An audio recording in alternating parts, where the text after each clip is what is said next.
in chat, by the way. Oh, okay. Hey, it's Sandra. Welcome to another episode of Asexualise.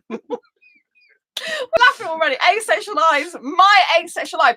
This is a place to be for education about asexuality, all things asexual. I share my own asexual life journey in order to help you in yours. If you haven't already subscribed, please hit the great big subscribe button right below, right here, right now. Please hit that bell icon to get notified of every time I go live like now or post a new video.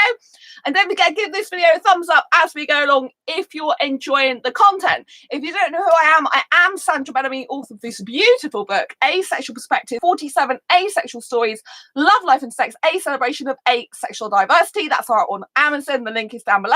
I'm also the founder of asexualised.com and the founder of Asexualise Academy, which is the world's first online training centre and school for asexuals and asexuality. So welcome to tonight's episode. Hello, Ray. Lots of love to you. A thumbs up already from you. Thank you very, very much. And so tonight I've got this amazing episode with my best asexual friend here, and it's all about asexuality, discovery and gender identity. And so I'm going to be asking my best friend Sam. Hi. This is Sam. Some questions all about how they discovered they're asexual and about being non-binary, because they identify as non-binary, and lots of other things in between. So I'm going to kick off the video right now and introduce my friend, which my friend is called Sam. And they used to be called a different name, actually, didn't you? Yeah. Do you want me to tell him? Yes, tell him. Hello, Andy. Nice to see you. My birth name is Stephen.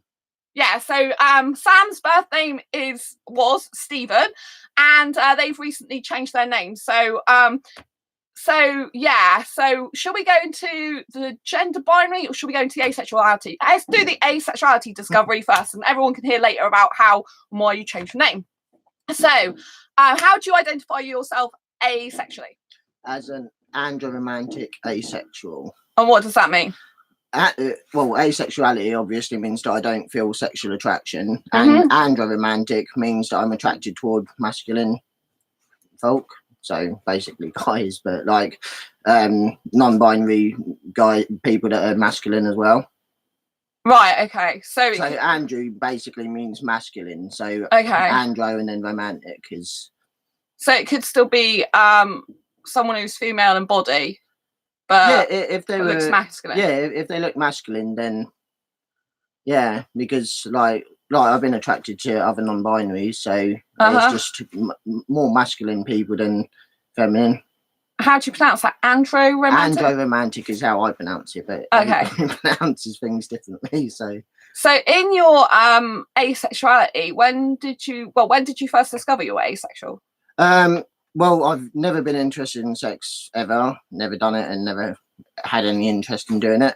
But I found out about asexuality in 2014. So I'd had relationships in the past and all of them kind of didn't work because I wouldn't have sex with them. And I don't even like to call it sex. I just call it the dirtiness or the dirty thing. Sorry about that. And don't apologise for what you mean. So in 2013 at the end of 2012 my longest term relationship ended, and that was actually with a girl, but then I kind of went a little bit off the rails, and then I was just like I wanted to understand why I didn't want to have sex, but I still wanted a relationship. So I basically just Googled like why don't I want sex, and but still want a relationship. Hello. Hi Richie. And hi Andy and Ray. And and then AVEN came up, which is the Asexuality, Visibility and Education Network. And so that was how I discovered asexuality, is just because I Googled it because I wanted to understand why everybody else was always going on about sex all the time, and it was so important in their life, and it was something that wasn't important in my life and never has been, but I still want a relationship. So if I mention the word sex to you, how does that make you feel or think? Cringy. It's just, I just think of it as like just dirty. It's just something that, just the thought of it, like, I don't like nakedness. I like a guy from the waist up. He can be Same as naked, me. but anything from the waist down, and it's just no go. Like, So you're nudity to repulse like me, yeah, which is very, yeah. very rare even among asexuals.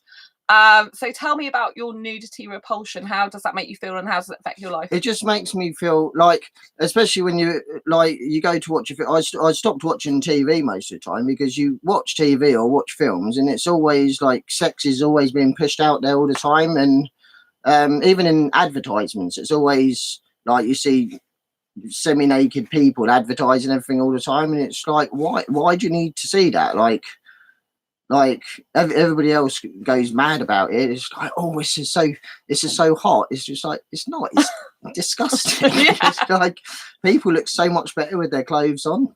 Yeah. I mean, you were the first person I met that was the same as me on that in person. It was wonderful.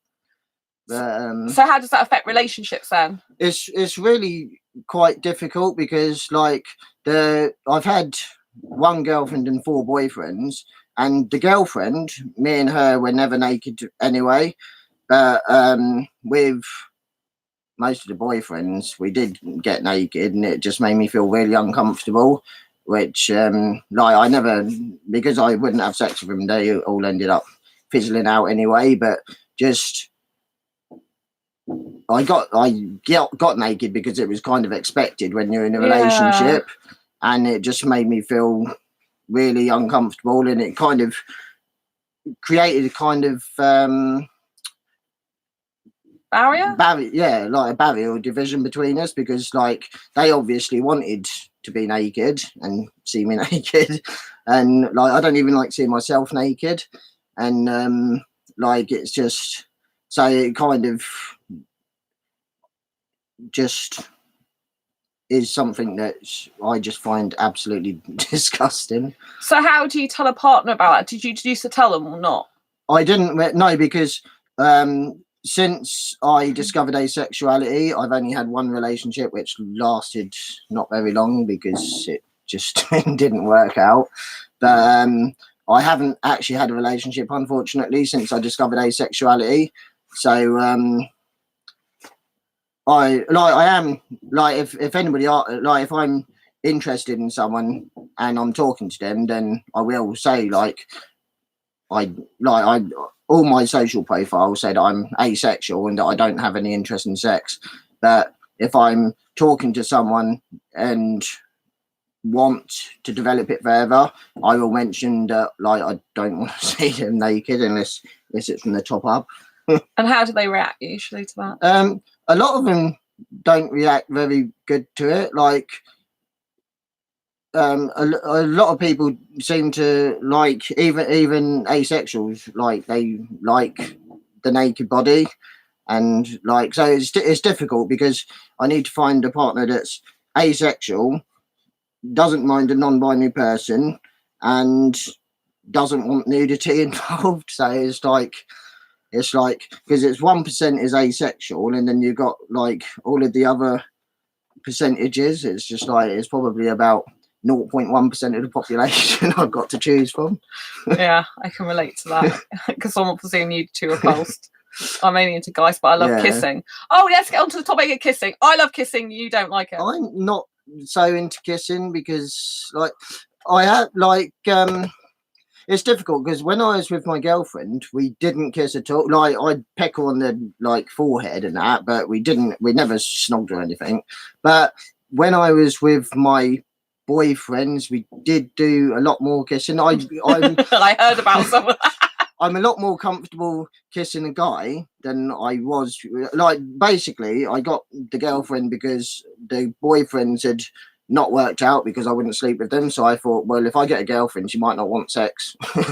And luckily, I got a girlfriend who didn't want sex, at least with me. So that kind of worked out, except that like I didn't feel like, I felt like I cared a lot for her, but it wasn't the same as like when I was with a guy. Like, when I was with a guy, I wanted to like cuddle them and like kiss them and stuff, and I didn't really want to with her, but I still wanted to spend time with her, and I think like it was kind of difficult, and so like I decided now that I need a guy or masculine person because that's what I'm attracted to.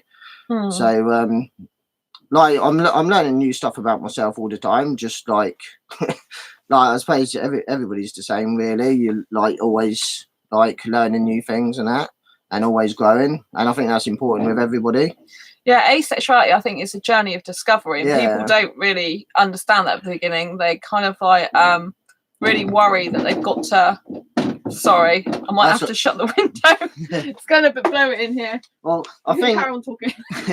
I think a big problem with asexuality is that a lot of people are kind of ashamed to admit about being asexual because the world is so sexualized that people think that there must be something. Like I thought for years that there was something wrong with me because I didn't want sex, and there's a lot of people that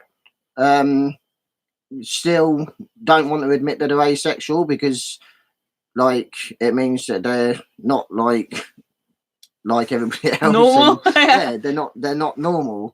And I think if I'd had learned about asexuality in school, like they taught you about sex and pregnancy and everything, if they taught you that not everybody wants sex, I think my life would have been a lot different growing up because I would have learned, and I would have maybe had more successful relationships because I would have gone for the right people rather than just got into something because I wanted a relationship and found out that it didn't work because we didn't want the same thing.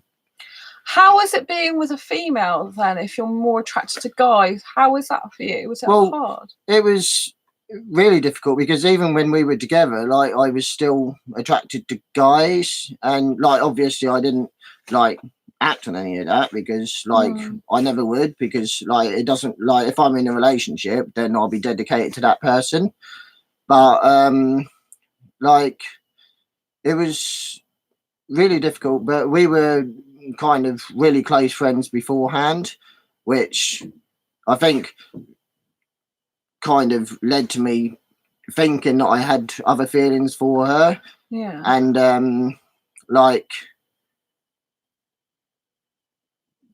back then I kind of what's it called when you like get things confused, like because I hadn't had many relationships, and even when I was growing up I didn't have many friends, so like relationships and friendships were all kind of new to me, so so when I did develop friendships, a lot of the time I'd kind of go a bit like develop more stronger feelings for them, or think that I had stronger feelings for them just because I hadn't been used to having close friends before. Yeah, that's like I get even now all the time.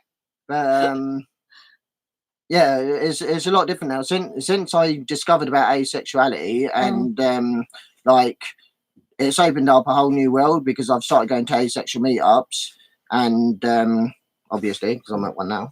Yay! And I've met you, which like you're my best friend, and Andy, who's another really close friend of mine. Yeah, in the chat. Hello, Andy. And and I've met so many great friends because when I was working, like I don't work at the moment, but when I was working, all of my colleagues, the guys, we'd always go on about sex and sports and girls, and I don't like and cars, and I don't like cars, I don't like sports, I don't like sex. Well, we're best friends. And I don't like girls. So I was just like, yeah, and they're like, oh, do you want to come out for a drink with us at the weekend? And it's like, oh, I think I've got things to do. And like one of my friends, every time I saw him, he'd always ask me if I'd like slept with like my girlfriend at the time, like if we'd slept together yet, and I was just like, no, not yet. It's just like because at the time I didn't know about asexuality, and telling someone no because I don't want to sleep with them because I don't have any interest in sex makes you feel less of a person, like, because back then I thought that everybody wanted sex. So because I didn't, I felt that I wasn't as much of a person as other people.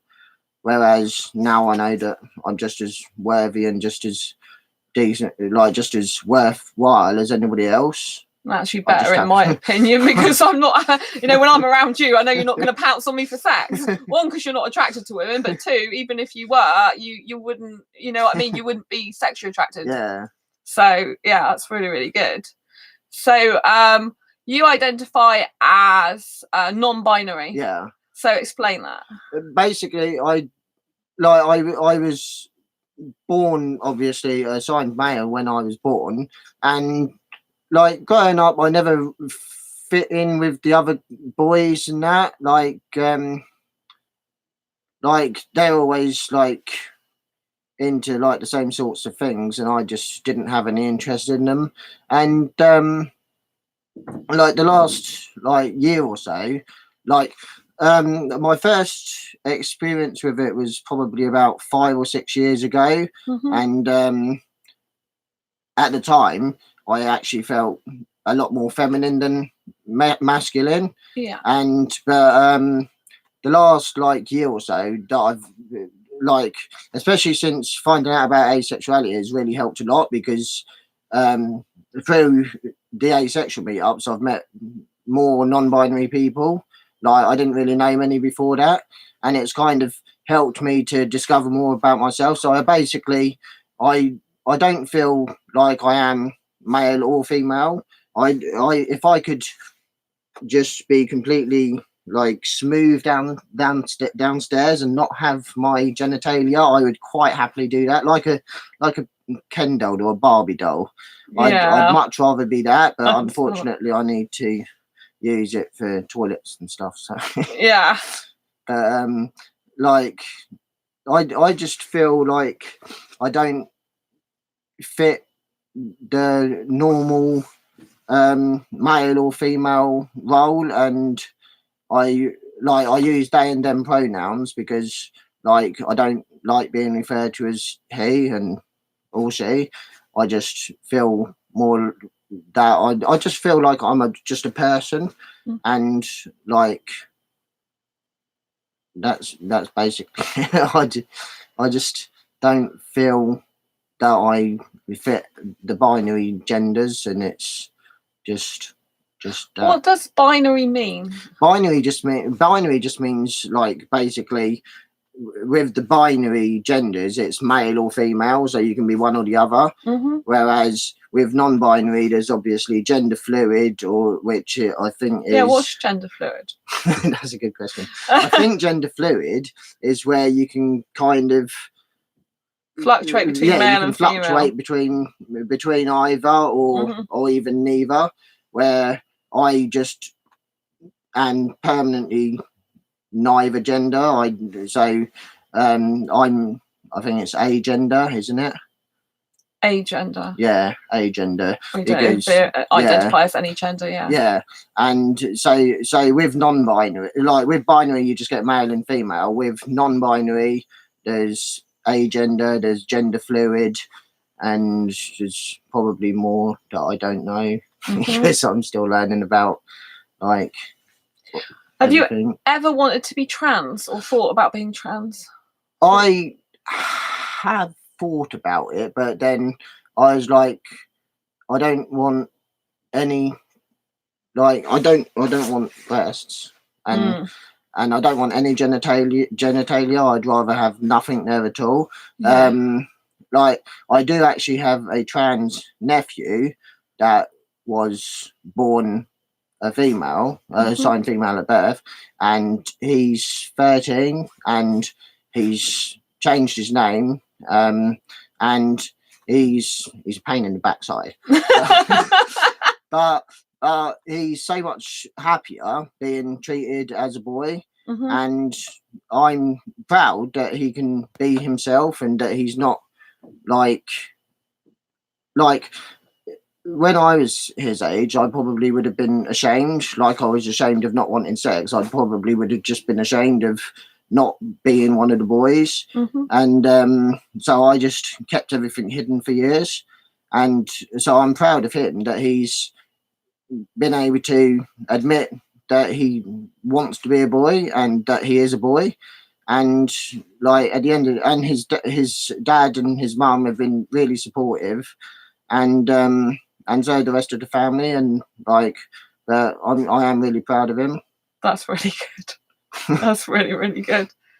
Yeah. How has that affected him at school? Do you know anything about that? I think when he first came out as trans, there was some issues with bullying at the school, but the school quenched that pretty quickly. Mm-hmm. And his like his brothers and sisters, and he's still got like he's gets on well at school. So I think because the school kind of quenched it, it's going pretty well. And like he's like they refer to him as a boy at school, so it is really good that they've actually done that. So going back to you being non-binary, Yeah. you said you first got a kind of taste of thinking about that way 5 or 6 years ago, if I've got that right. Yeah. So yeah. what happened then in your life 5 or 6 years ago? Basically, I don't know if it's I have schizophrenia, Mm-hmm. and I was walking home one day and I just came over completely and felt that I was a woman. Mm-hmm. And I felt completely comfortable as a woman. Mm-hmm. And that lasted a little while, but then have you ever dressed as a woman? A couple of times. Okay. But I don't anymore because like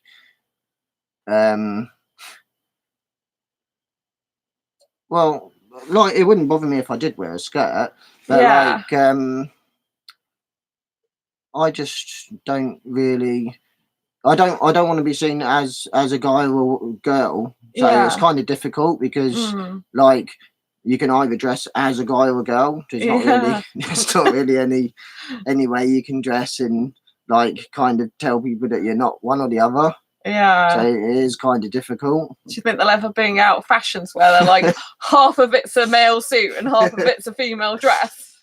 Well, maybe actually in Star Trek, I'm a big Star Trek fan, and in Star Trek: The Next Generation, when that first came out, they actually had a male member of staff wearing a member of the crew wearing a skirt. Mm-hmm. So I guess maybe if I wait for a few centuries, it'll all be you can just wear anything you want and nobody will bat an eyelid. Yeah, because I was talking to another friend, and there's I was telling them that there's a person at the market stall in Exeter, and they sell clothes and they sell other items, and then one day all of a sudden they just started dressing as a woman. Like they're selling clothes and they're dressing in the clothes they sell. They just dress as a woman and serve customers like that all the time now.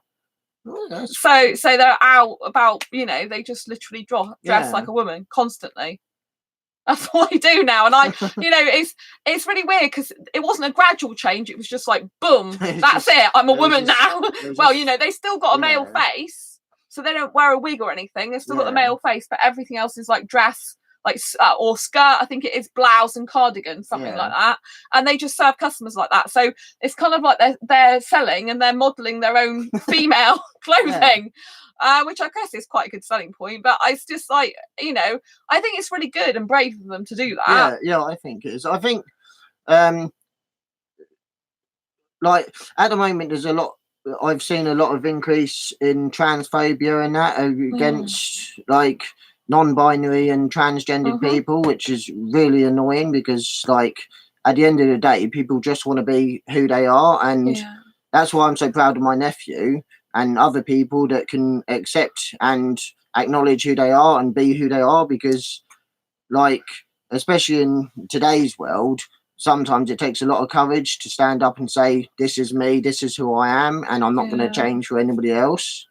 Yeah, I find sometimes even on asexuality.org, although I absolutely love the fact we've got in touch with lots of asexuals, and I'm really grateful and thankful for that community. I find that sometimes there's still some difficulties with acceptance with the way people are different personalities as well and things. which I think is a bit of a shame, because I remember that I was told that I couldn't identify as a heteromantic grey A because I'm not actually grey A. Like, I'm not a textbook grey A. I admit that. You know, I don't experience any sexual attraction whatsoever, but I have the grey area of kissing, which is sexual behaviour. So I don't feel comfortable just saying heteromantic, because a lot of heteromantics, they would get very like put off by that, and it would be a bit of a shock to them if I didn't kind of say up front about it, really. So I feel more comfortable, and I don't really think that anyone's got the right to say, you know, what someone is or isn't. I think at the end of the day, if someone identifies as, like, if you choose to identify as, was it heteromantic grey A? Yeah, then, but I always put what it means. I always put it means I like don't like sex but love kissing. Yeah. So I put it so people kind of know what I mean. Yeah. No, Right, be exactly, who you are. And Andy's saying love Star Trek. But yeah, exactly. Like, people should be able to identify it how they feel that they identify, and like you do, on my social sites I always put that I'm asexual and andromantic and non-binary, where they allow you to do that. And if someone asks, or a lot of the time, like on Plenty of Fish, I'm on there because I'm trying to find a boyfriend. Andy, thanks for sharing. Andy, I relate to this. I'm more orientated towards guys and have my own gender identity issues. So Andy has her own gender identity issues. Thank you, Andy, for sharing. Yes, thank you. And Ray said earlier, I forgot to read Ray's comments. That's what I say, even in advertising about the sex. It's all over the place. Yeah, going back to the previous. And hi, Richie, because I don't think we gave you a proper hello. Oh, hi, Richie. Where's Richie? Oh, Richie's all the way up there. Yeah, Richie's all the way up there. So yeah, tell me, like, how did we meet? Do you remember? Well, I went to. I'll start with how it all began. I went to an asexual meetup in London and did not enjoy it at all. And basically, at that time, I decided that I wasn't going to go to any more meetups. And I joined your asexual. It was either your asexualized dating group. Yeah, the no sex dating group. Was definitely that, and saw that you'd posted about previous meetups, so I messaged you and asked when your next meetup was, because I thought, well, I'd just give it another try. And you arranged a meetup, and I came along to your meetup and spent the weekend here, and then became your best friend. Yeah, after 3 days, wasn't it? Yeah, and you basically haven't been able to get rid of me since. Oh. So I remember that. So, you're the first person I trusted so quickly after 3 days. Well, that's the thing. Like, I have had trust issues ever since I was like little. So, like you and Andy are like some of the closest. Well, you probably are the closest friends that I've ever had. And like I trust you both implicitly, which is really difficult for me because like trust doesn't really come easily. Yeah, we're all really good friends together. Yeah. That's really, really good. And yeah, so I came along to your meetup, and I was trying to think of what was that the time that we went to the Harry Potter themed thing, or did we go to that the second time? I can't remember. We went to Harry Potter themed bar that at the moment isn't even open. Oh, I know, it's gutting. They've shut it for refurbishment, not knowing when exactly it's ever going to be open ever again. So I don't know if they shut it for good. Yeah, so I actually live about 200 miles away. It's over 180, isn't it? Is that 188? Well, I live in Potter's Bar, just north of London. So so it's about 180, 200 miles away. Yeah. And so I got the coach down here when you arranged your meetup, and having never met any of the, like you or anybody else that was at the meetup. And obviously enjoyed it so much that I come back to Exeter every couple of months. Yeah, it's really good. Sam's amazing. Yeah, they travel thousands, probably thousands of miles, hundreds anyway. Thousands of miles a year. Yeah, thousands of miles a year. 200 miles a time. That's like only 5 trips you get into 1,000. But that's each way, 200 miles each way. Oh yeah, so. Yeah, it's thousands then. So Sam comes like to pretty much all the asexual meetups that are national Yeah, meetups the anyway. only ones I haven't been to is your local ones. Yeah, because people are like, well, why do you do local and why do you do national? Because local are like, people only need like 7 days notice, if that. And like for someone like yourself who's lives far away, you need to plan, don't you? Accommodation, because transport, eke your money out over the year. Because I'm on ESA and PIP because of my schizophrenia, so I kind of need to know like a month or so in advance so I can book the thing, because like if you book, like the earlier you book it, the cheaper it is. And like the coach is only like 28 quid anyway, so I think it actually costs me more to get in and out of London and have breakfast than it costs me to get from London to Exeter. It's a bonus. It's a bonus. Yeah, because that's why some people are like, well, why do you split them differently? I mean, anyone can come to my meetups. It's not that. It's just that, you know, if I said to someone like Sam, right, well, I've got like a meetup in 3 days because we live locally, or even 7 days, they'll be like, and like the prices will be like double, nearly triple what they are when I give like 4 to 6 weeks notice. And to be, you know, you've got to be fair to your meetup attendees. It's not about you as an organizer. It's not a reflection on you saying, oh, well, I can only have local or national people. It doesn't work like that. There's local people coming on Sunday to my meetup, as well as people traveling further afield. I've got Sam who's come from Hertfordshire. I've got a guy coming from London, a guy coming from Wales, and 2 people who live in my city, you know. And all for my birthday. And all for Sam's birthday. Yeah, Sam's birthday is on Monday, and we've got the group meet up tomorrow. What are we doing this whole time? Disney on Ice tomorrow. Yes, Disney on Ice tomorrow. We can't wait. Disney on Ice, people. Disney on 100 years celebration. I have Frozen and loads of Disney characters, and it's 2:30 in the afternoon, so we'll be nice and awake for it, hopefully. And then Sunday is the group meet up. The group meet up. Chinese at the best Chinese place that I've been to. Oh.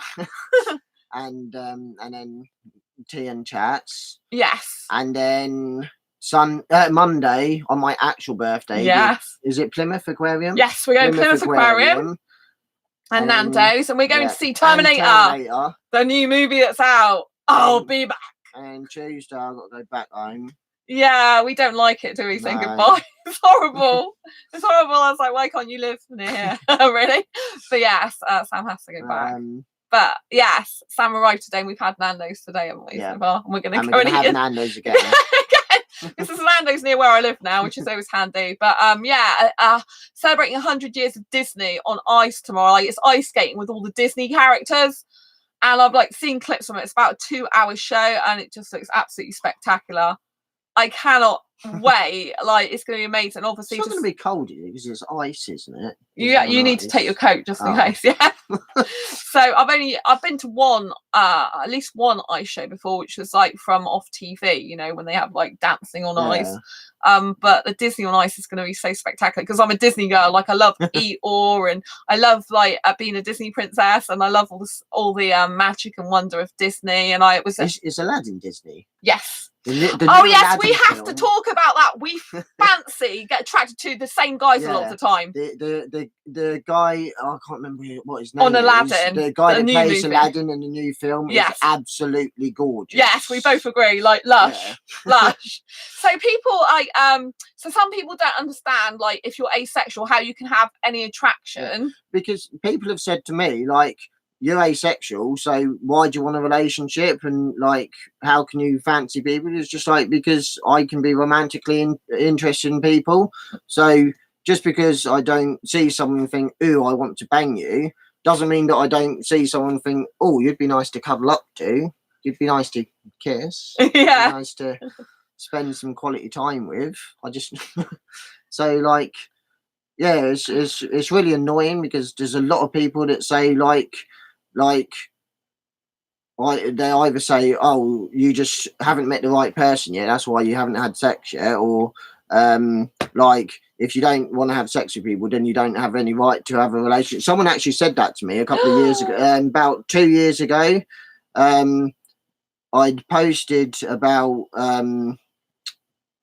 something to do with asexual dating on Facebook, and someone actually messaged me and said, because I'm asexual, I have no right to date. And it's just like, well, I think that you have no right to tell me that I have no right to date. So yeah, it's ridiculous. Like, so many people, I've been trying sexual dating groups recently on Facebook just to have a go, and I rescued Ray from one of them. And they just think that, like, they don't get it. They don't get why I'm asexual. They don't understand it. They're like, oh, so you just want a friend to kiss? I'm like, no, I don't kiss my friends. Do you know what I mean? That's the thing. So many people think that if you're asexual, then when you have a relationship, it's just basically having a best friend. But like, I don't sit there and cuddle you. No. You're my best friend, but I wouldn't sit there and have a cuddle with you. I know you definitely wouldn't. Because I only, like, I don't mind giving a quick hug to a friend, but that's very rare, so you should feel privileged. Yeah, I'm very privileged. Sam only does that with select few people. But like, I don't even hug my family. Like, I give the hugs. I give the kids a hug, because like they don't understand that I find it uncomfortable. So I don't. And like, I think when you're a kid, it kind of makes you feel loved and wanted if you get a hug from from like a family parent. I'm not a parent. A family adult, like uncle or auntie or parent or whatever. So I'll give the kids a quick hug, but like I wouldn't cuddle with anybody other than someone that I was in a serious relationship with. Like I wouldn't even like go out and meet someone for the first time and then go back and have a cuddle like at theirs. I'd need to because I kind of identify as demi-romantic as well, because it takes me quite a while to develop a strong connection with someone. And so it's really difficult because you kind of need to give yourself enough time to get to know someone. But then with the last relationship, I kind of knew after the second time that it wasn't going to work out, because there was just so many things that didn't sit right with me. Yeah. And hey Demi Goddess. Oh, hey Demi Goddess. Nice for you to join us. Lots of love. And yeah, so what was you talking about?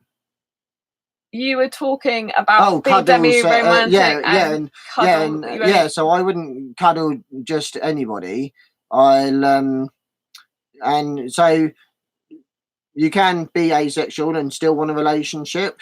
Like, there is asexual people just like there is sexual people that don't want a relationship, and that's fine. But some of us, I do want a relationship. I just need to find the right person, and if it was the actor from Aladdin, then phone me soon. Demi Goddess, this is Sam, who I'm interviewing today. They identify as non-binary, and we've already covered how they discovered they're asexual. We did all that, didn't we? And so but I actually first dressed up as because I told you that I dressed up as a woman a couple of times, as a female a couple of times, and the first time was actually about 18 years ago when I was living in Scotland. Right. And I was kind of experimenting and okay, that is very interesting. And so that was kind of a weird time for me. And then I moved back down to England, then I moved back up to Scotland, and that was when I had my first it wasn't even a relationship, but my first experience with another guy. How old were you then? How old am I now? You're 21 like me. Yeah, so I was actually about 20 or 21 at the time. So. There you go. So it never changes.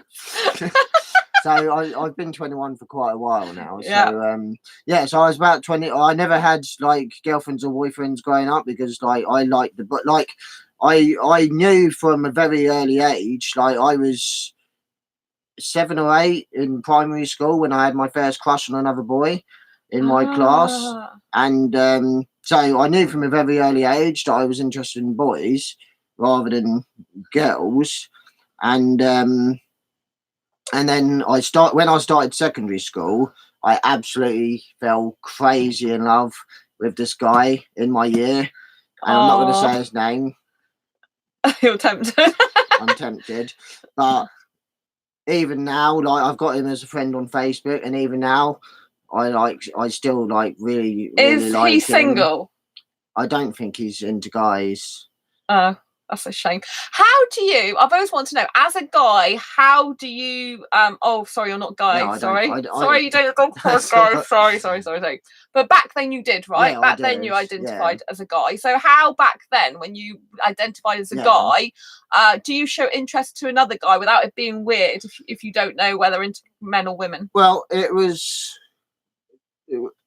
prior to turning 19 or 20. I kind of didn't, because I just didn't feel comfortable doing, I didn't show interest in anybody, because I grew up not having many friends anyway, so it's just I just kind of kept to myself. Okay. But when I was in my early 20s, I started going to gay bars, so it was kind of a lot easier, because I started drinking. When I started drinking, I was going to normal pubs and normal clubs, and I just felt really uncomfortable, because you can't really. You're looking very good, lovely today, guys. Thank you, Demi Goddess. Love to because, you. If you go to a normal club or normal bar, then it's kind of difficult to show any interest in a guy, because you don't want to get a punch in the face. What, by their girlfriend? So I actually started going to gay clubs, not gay pubs, because I have been to a gay pub, so they do have them. But I started going to gay clubs, and it was a lot easier, because I'd go and I'd dance, and I'd snog the guy, and then I'd go home and not have to worry about it again. And and then that kind of, it was nice, because it made me feel for the first time in my life that I was wanted. But you're very wanted. Well, I wanted more, because I wanted a relationship. I just didn't want to take things further, because I didn't want to end up with them expecting to do the dirty thing, like sex, and me not want to. So it was kind of just go to a club, dance with the guys, snog the guys. In fact, one time I was at a club in London. I'd gone with my cousin and her other half, and I'd ended up dancing with this guy, Mick, I think his name was, and he went off to the toilet, and some other guy called Ewan or Owen or something, he spelled his name really weird, but he came over to me and said, I see I've missed my chance tonight, but if you fancy meeting up sometime, give me a call and give me his card. So it's okay, well, that's weird. I never gave him a call, because it was a bit weird. But so I don't really go, I don't really drink anyway. I was thinking about having a drink for Christmas, but I kind of don't drink. I used to drink a lot, and it was just but not because I drunk because everybody else drunk, and it was kind of, if you didn't drink, you were boring, and I already didn't want sex, didn't like cars, didn't like girls, so it's just I've got to do something that other people do. So I drank, and I did actually go to a gay bar. It was a couple of months ago, wasn't it? Because I put it on Facebook. I tagged myself in. I think in the pub.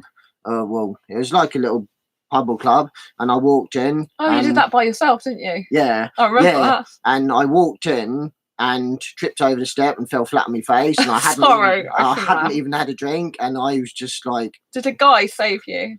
No, they just laughed at me. They didn't think you were damsel in distress. Unfortunately, not.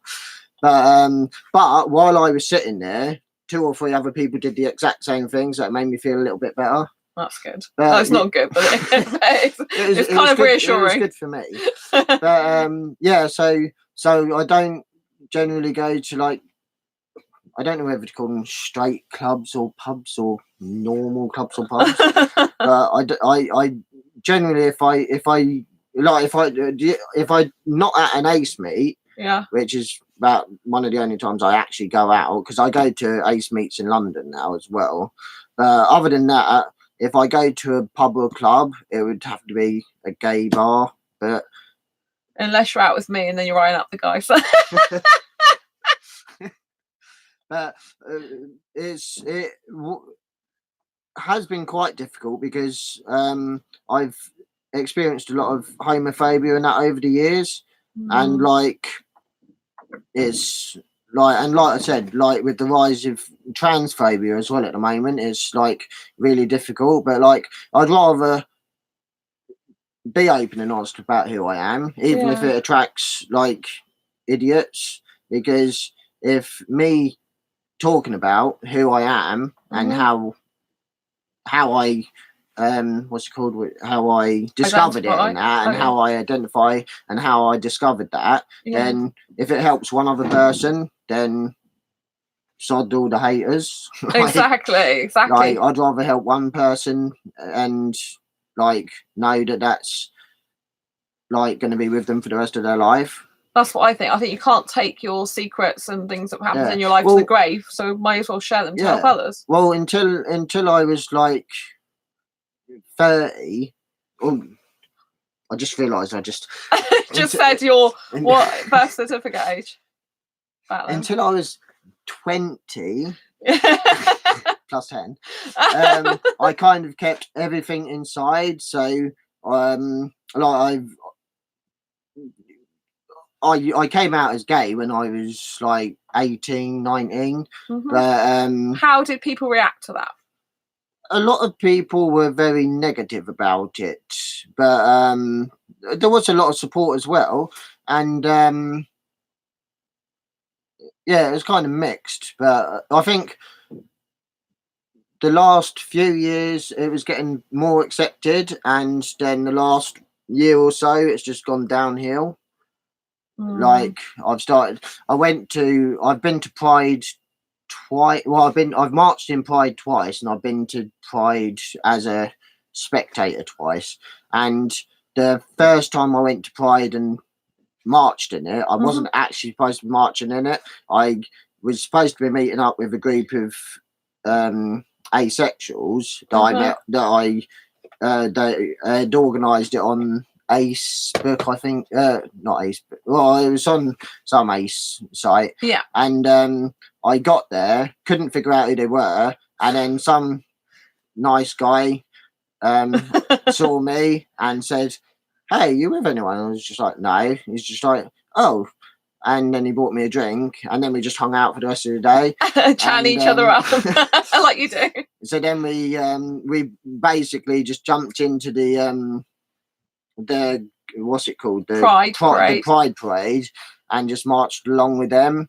And what did that feel like as an asexual? It was person? really awkward because not really because of the asexuality so much, but also because I don't like the attention. So like walking along and you've got all of the people along the sides like yeah cheering you on, and it's just like I just want to go home. But when we got near to the end of it, and there was loads of like Christians with their banners saying how it was all sinful and everything, and then when we got to the actual end and went to the pub, the other guy went down to the stairs to go to the toilet and was harassed by some guys because he was gay. It's just like, this is at the Pride Parade and you're getting harassed for being gay.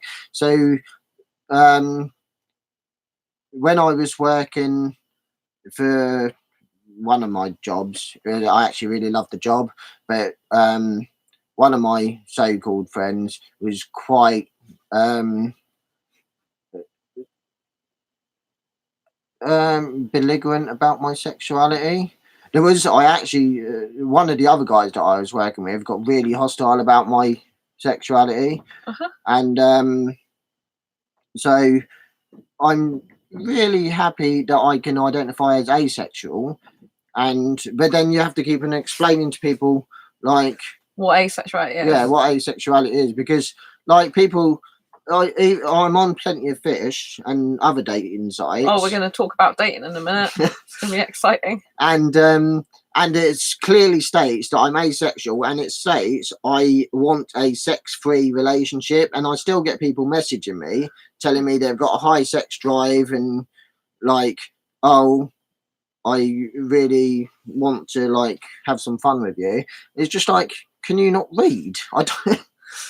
Yeah, that leads us nicely on to dating, actually, because I find that people automatically assume the word asexual means that I'm a really highly sexual person who wants sex 24/7, 365 days a year and can't get enough of it.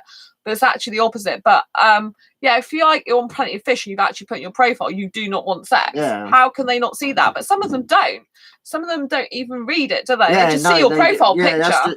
Because like I think it's because I don't really, I don't know if they've got that like, basically someone on one of the asexual Facebook groups the other day mentioned about Tinder now has asexual preferences now. Yeah. So I signed up for it, and did you try that? Did you? Well, I tried it for about 5 minutes. All you can do, it shows you a picture of a person, and you swipe one way or the other if you like them or not. And it's all to do with pictures, isn't it? And I think that must be all they do on Plenty of Fish. Because I just go onto actual people's profiles and read about them, because like I want to know the person. I don't care what they look like. I was going to ask you that. What do you experience aesthetic attraction or not? I do. Like I can find guys very attractive. But if I found someone really attractive and they had the personality of a beanstalk, I don't know if that's a thing, then I'd be like, bye. I'm Harry Styles. I'm absolutely crazy about Harry Styles. Oh, we found out your secret. my brother Tommy used to fancy a Harry Styles today. No, he's straight. Oh, right. Okay. he used to every year for about 4 or 5 years he'd get me a Harry Styles calendar, and he hasn't for about 2 or 3 years. So if you're watching this, I want my Harry Styles calendar. Yeah, Tommy. Where's Harry? Yeah, so I think a lot of the dating sites, like I'm not going to bother with Tinder because it's just like swiping, and like I'd rather be able to read someone's profile. And so I think a lot of the dating sites, people don't actually bother to read your profile. They just look at your picture, think, oh, he looks fit, I'll go on to that one. You must have a lot of people thinking you look fit, though. That is a positive thing. No, I think they probably just think, oh, he must need it. So why do you look like you're shaggable or something? Well, they probably think, oh, he looks like he's never had it. So I'm just... I get sexual guys messaging me constantly, all the time. I got one yesterday. I was telling my brother about it earlier. I got one yesterday. Just messaged me saying, "Are you bottom?" Which means do I go on the bottom when you're having sex? Yeah. And how does that work if you're with a guy? Well, I messaged. I've never obviously been interested in guys. Well, so I don't have sex. No, I know you don't. But does that, basically, like, how does that work physically? The bottom is the person who on the receives. Bottom. Oh, right, okay. But yeah. So he messaged me saying, "Are you bottom?" And I messaged back saying, "Never had sex, don't want sex." And all I got back was, "Wow," with a WAOOOO. Was it some Indian guy by any chance, or some foreign guy? No, it was some British guys. Oh, right. But I got another message about a week, no, maybe 2 weeks ago, from some guy saying that he was out with his missus drunk, and all he wanted to do was have the dirtiness with me, and I just blocked him because it's just like, go away. So if there's any decent guys out there that don't want to have sex, please, me first. And if you're interested in ladies, obviously, Sandra. But you'll have to pick one of us because we don't share. No, we don't share. We're both monogamous. Yeah, we're both fiercely monogamous. Talk about being monogamous, because there's quite a bit about polyamorous, isn't it? There is. I think within the asexual community especially, there seems to be a lot of relationships, because I know a few asexuals that have a partner that they are in a relationship with, but because they don't have sex with them, their partner has a relationship with somebody else that they do get that from. So like some of them don't actually have the extra relationship, they just like get their enjoyment, but some of them actually have like relationships where they've like got 3 or more people in the relationship, and like it wouldn't work for me because like I don't like sharing, and and when I'm in a relationship I'm devoted to that person and I want them to feel the same way about me, and but I do like accept that like it works for other people, and at the end of the day if all of the people are consenting adults, then if it works for them, then Yeah, I just think it's quite nice to actually talk about monogamy, because it seems to me like it's kind of dying out a bit. yeah. And it seems to me like a lot of people are like, oh, well, why would you just want to dedicate your life to just one person? Yeah. And I kind of think like more and more people are going like this, the split model, you know, well, the polyamorous thing where, you know, they have multiple partners, which like Sam says, there's nothing wrong in that. But I think for someone who's monogamous, it makes it a lot more difficult on the dating scene. That's what I found. Yeah. Well, I think it definitely does make it more difficult, Mm-hmm. but I think for me especially, like it feels more like I can build a stronger bond with that person because I'm not wondering if they like somebody else better than they like me. Like, but yeah, it is. I think it is more difficult to be in a monogamous relationship these days because, like, other people just want to like have multiple partners, and it's like, why aren't I enough? Yeah, and I think that's important to recognize that, because I think there's a lot of people that are polyamorous and they kind of you know, I think it used to be years, it used to be it used to be the other way around. Everyone used to be kind of like monogamous, polyamorous used to be seen as, oh, like, why are you wanting to be poly, you know? But I feel now, from my experience with asexual dating, I feel it's harder, like more people are poly and it's like you know, it's okay, like it's just like kind of not more normal now to be that way. And I find, like Sam says, I find it harder because I want someone who I'll just form a very, very deep emotional connection with and keep growing with that person. I find it, you know, it's hard enough as it is to give your time, energy and effort to just one specific person. I'm not saying to cut your friends off, because obviously you want to maintain everything with your friends as well and still see them, but when you've got, if I get a boyfriend or you get a boyfriend, we still remain best friends. Oh, we're definitely best friends. Because always Exeter would have to get an injunction out against me to stop me from coming in. Oh, let me stop you coming. You're my best friend. I have to lump it if I don't like it. I think it is like, it does seem to be that monogamy is like less prevalent popular now. Or whatever. It's like and it's like people, I don't think people understand it. I don't think people understand monogamy anymore. And it is hard, you know. I don't think monogamy's easy, but I think for me it would be harder being polyamorous because I like to spend my time, care and attention on that one person in the relationship, and obviously I'm going to have friends as well, so I need to maintain all those friendships, and I've got a kind of extra work to do, another full-time job. I see being in a relationship as a full-time job with just one person, you know. I can't be having 3 to 5 full-time jobs when I feel that I've got to plow a lot of time, energy and effort into that relationship and grow it, and grow. The individual needs to grow as a person, but you also need to grow within the relationship, and you need to be constantly feeding back to each other how the other's feeling and having a lot of communication with that person. And I feel that if your time and attention's split, then you're not giving maximum benefit. That's, as a monogamous person, how I personally feel. Like when I'm in a relationship, I want to, like, in my past relationships, I'd always be like texting like good morning messages, and I'd always make sure that I text them at the end of the night to say good night and everything, and like I text them throughout the day. I like and that. It's just like, well, with my, not the last one that didn't last very long, but my longer relationship from like that ended in 2012. I used to sit at work And I'd sit there making out these elaborate pictures with like kisses and hearts and everything. And Oh, so romantic. I'd spend like 5 or 10 minutes. So like I'm supposed to be sitting there processing reports and stuff. And instead of processing reports, I'd sit there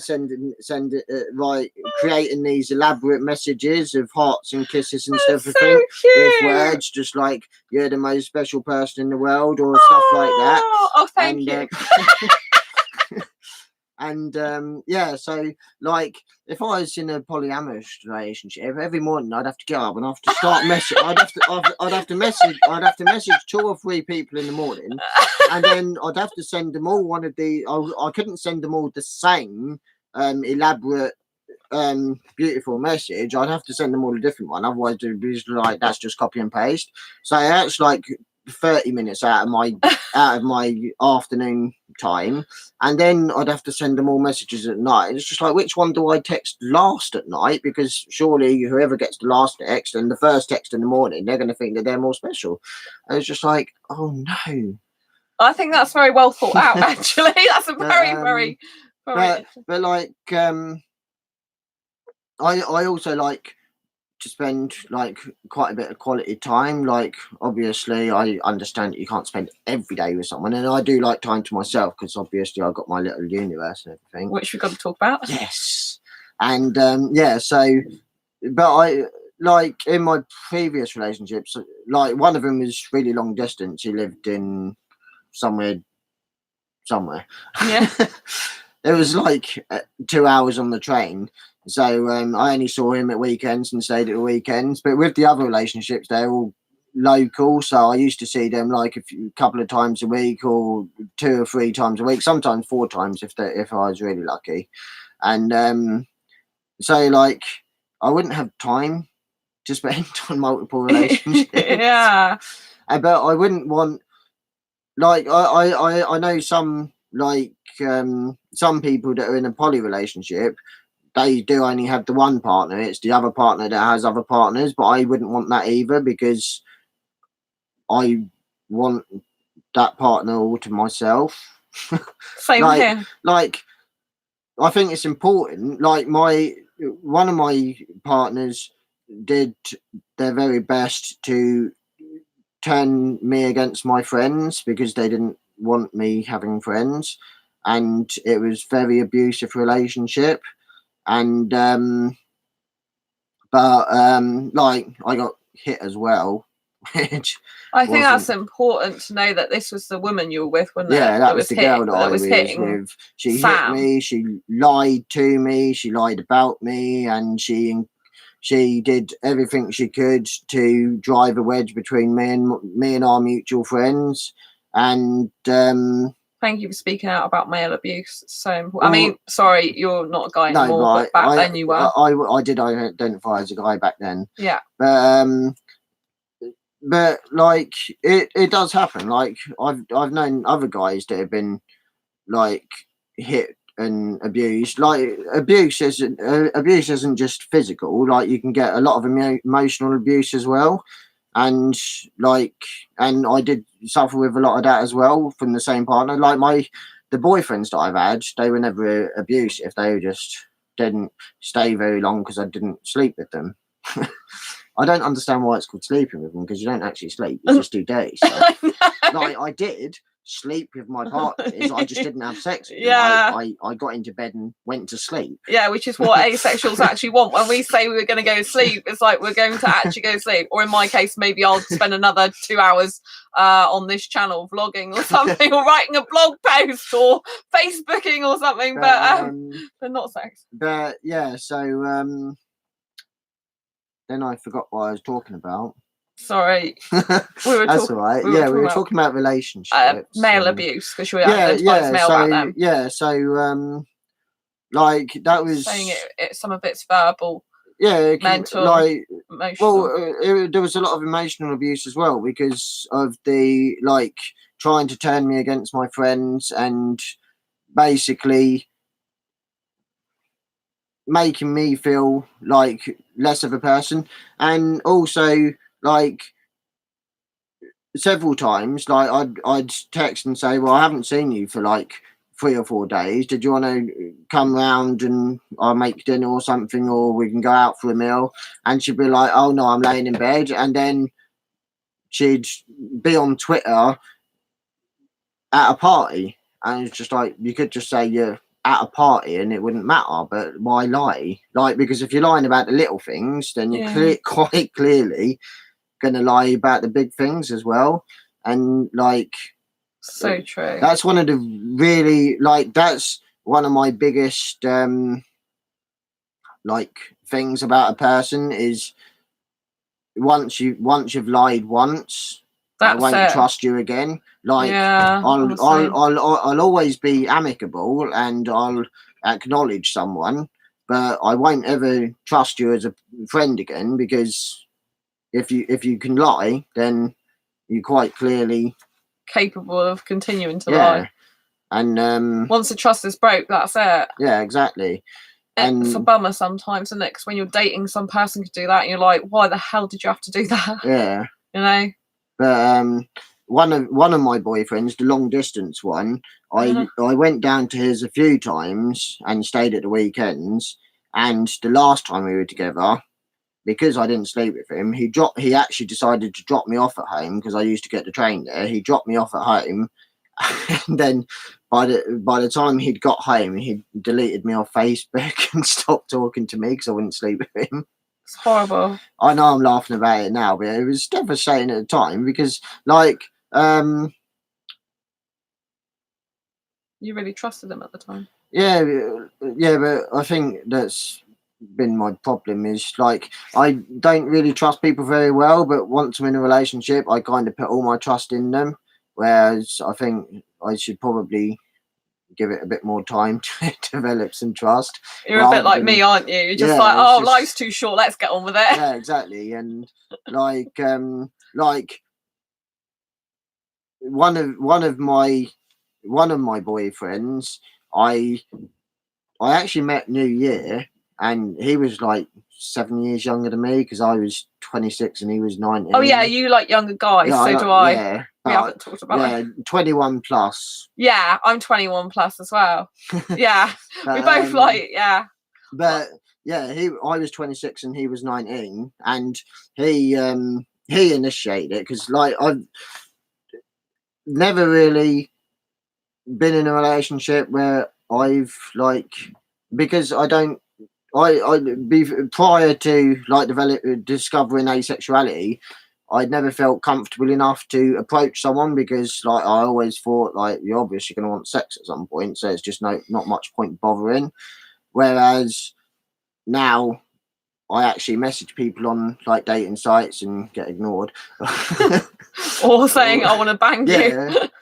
or I've had a couple of marriage proposals. It's just like, it's a bit early.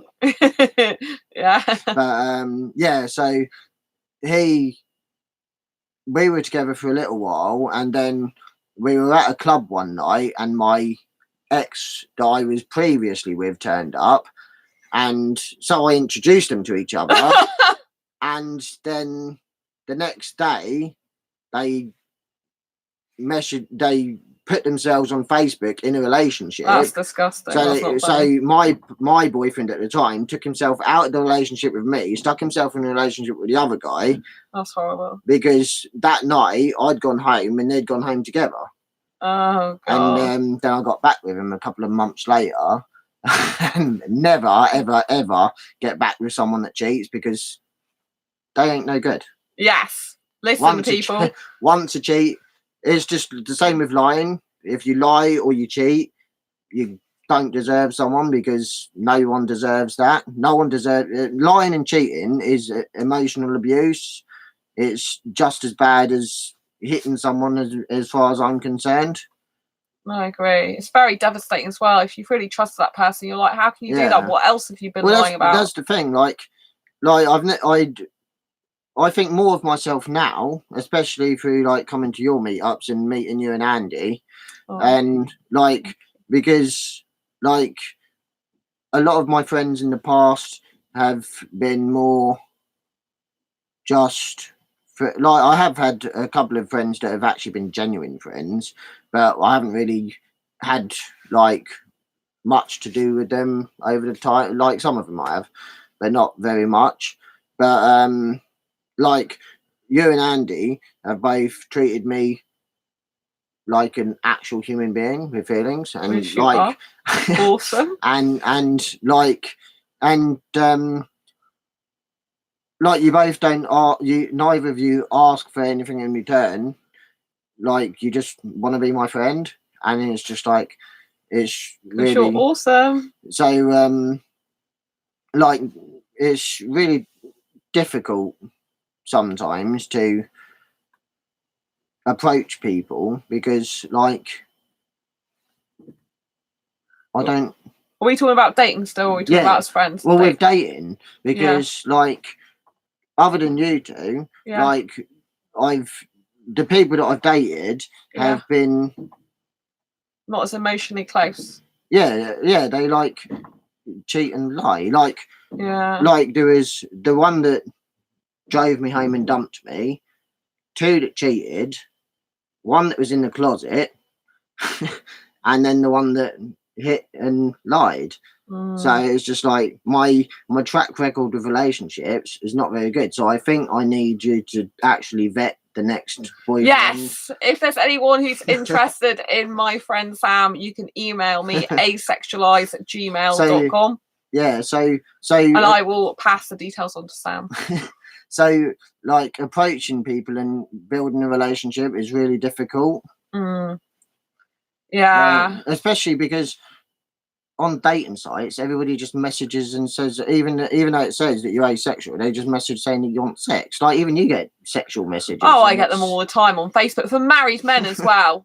And it's like, you're married.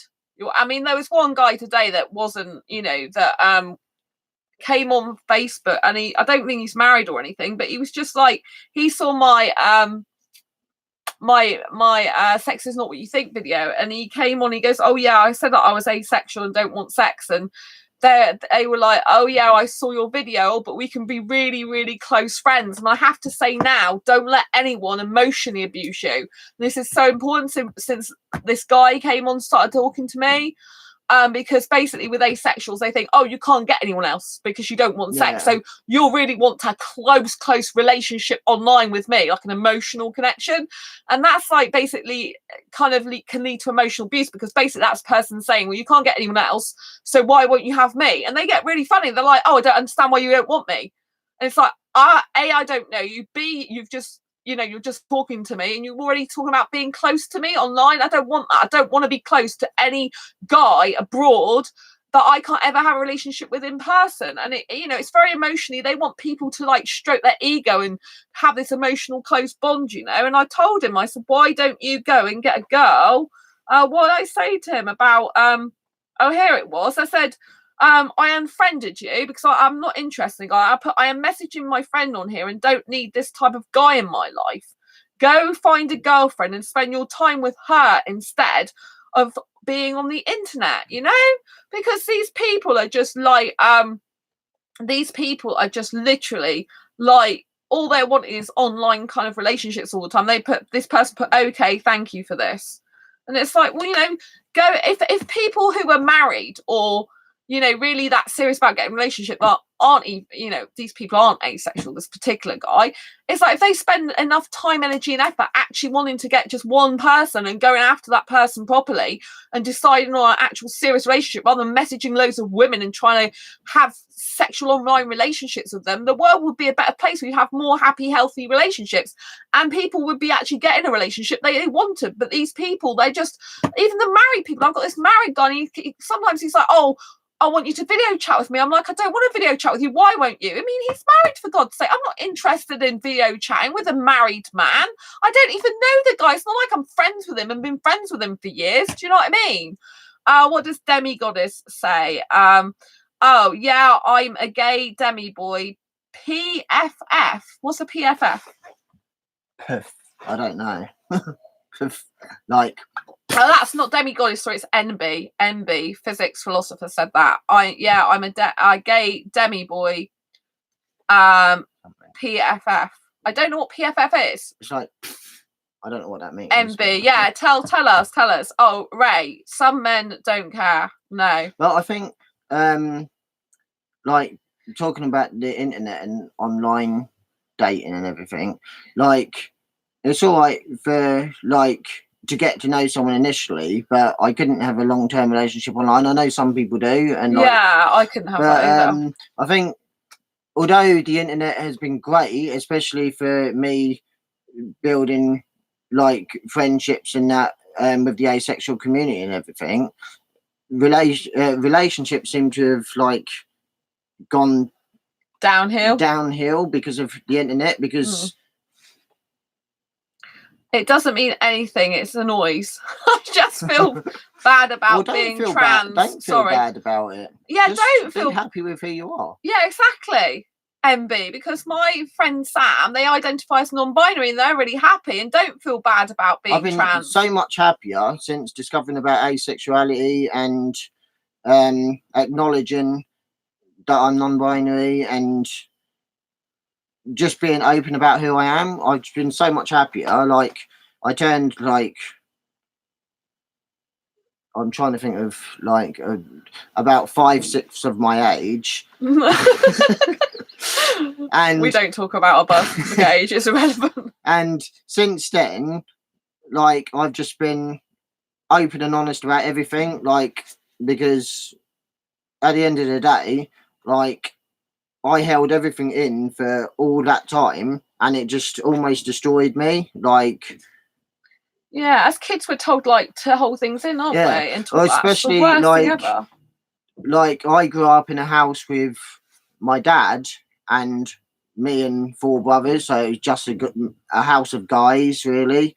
And that, like, my oldest brothers like had their mates, and my youngest brothers had their mates, and I had space here in my little universe. Yes, we're going to talk about that. So, like, it was really difficult because I didn't have any kind of, like, I used to see my aunties and that, and like my grandparents, but I didn't have any female role model living with me or anything. And like, when I saw my aunties, it was usually like me and my brothers, and then my aunties one of my aunties has 4 kids, but my better auntie doesn't have any kids. So, but do you want kids? Do you want kids? I thought about it for a long time, and then my brother had kids, and I thought, I don't want these. I just want to give them I like kids, and like, they can be fun. And I've actually been a childminder I was a childminder for about a year up in Scotland for a little 3 little Welsh kids. Wow. And that was actually really fun, and I learnt about Pokemon and yay! I don't actually know anything about Pokemon now. Someone messaged Pikachu. That's the only one I know. Someone messaged me on one of the social sites, like one you can ask questions on. If you was a Pokemon, which one would you be? And I was just like, I only know Pikachu. And I think there's like hundreds now. Back then there was like 120, and I think there's like 250 or something now. And and I learnt about Quidditch because I never actually got into. I'd never seen Harry Potter until about must have been 7 years ago, maybe. Me and 2 friends that I met through my ex. Well, actually, I worked with one of them as well, but she was friends with my ex. We went round to one of their houses, and it took us two times because there's like 8 films, isn't there? And the Harry Potter films. Oh yes. Yeah. So we just had 2 days of just watching, like, separated. There wasn't 2 next to each other, just watching Harry Potter. Wow. So it was like the only time I've watched Harry Potter. I want to go back to what you said in a minute about the fact that you said about you used to hold everything in, but now you don't. Yeah. Explain more about that. I love Pokemon and Harry Potter books. So basically, for years I just held everything in, and like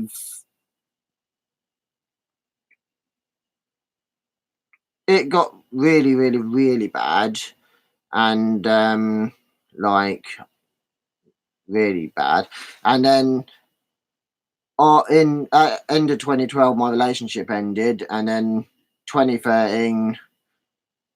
Oh, I think it was actually just about a month after that, I broke my hand, and I got 2 metal plates in it now because, like, I used to hurt myself because it was just the only way I could deal with things, and then I just thought, like, I wasn't enjoying life. It was miserable, and I just spent like all my life holding everything in, and just I felt pretty much like I think someone, I can't remember who it was, but someone said, like, it's like having a like little black box that you put your problems in. Eventually it just fills up and overflows. Yeah. And like I got to that point, and I had a breakdown, and then I decided that I needed to be someone else. Like, I needed to just change yourself. Yeah, I didn't need to change myself. I needed to acknowledge myself, and just I needed to be who I was born to be, not be who other people expected me to be, because I'd always lived to other people's expectations. Like, people expected certain things of you, and that was what I would do. And then I decided I needed to just be me, and I needed. You still a bit like that when I met you? Yeah, I think meeting you and getting to know you has been, and like watching your videos especially as well. And yeah, because when I met you, I remember some of the friends you had weren't really your true friends, were they? And but like, you've been really, really helpful with like I've learned more about myself through my friendship with you. Thank you. And even with Andy, because like both of you are like really cool people, but you're the best. Thank you. Sorry, Andy, but you're close. We knew each other before, though, didn't we? To be fair, before we knew Andy. But like my friendship with you two has really helped me to. Sandra is the best, I agree. But like, my friendship with you two has, and like watching your videos, and like, it's really helped me to. And even like talking to the other people at the asexual meetups that you arrange, and that it's just helped me to be more me, if that makes sense. Like, oh, should we quickly have a comment?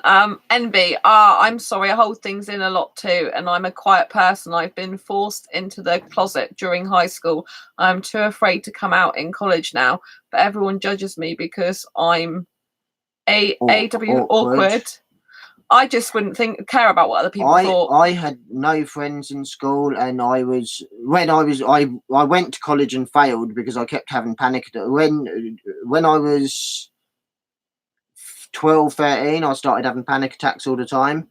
So I was in and out of hospital. I passed my GCSEs, or apart from one that I got a U in, but I didn't get any good grades. I just got 2 C's, and the rest unstoppable. 2 C's, D's, and E's. And she changed my life too, says Andy. Oh, thank you, Andy. And so I was suffering with panic attacks for about 8 or 9 years. It was going on for, but it got better. A long time, isn't it? But when it started, the people at school didn't understand. They just took the Mickey, yeah, because I didn't want to say the P word. They just took the mick, and like, they just laugh about it. And when I was at college, which I completely failed, because I would turn up at the college, be too scared to go to the classes because there was people there, so I'd just go to the library and sit on my own. And twice when I was at college, I had panic attacks. One of the times I ran into the toilet, wet myself before I actually got there, and when I came out, the whole class was laughing at me because I'd ran into the girls' toilets. Oh, thank you for sharing that. And so, like, I was an awkward person growing up. Like, I've had an initial assessment for autism, and I'm waiting for a full assessment, which is a 2-year waiting list. So I've got about another 18 months to wait.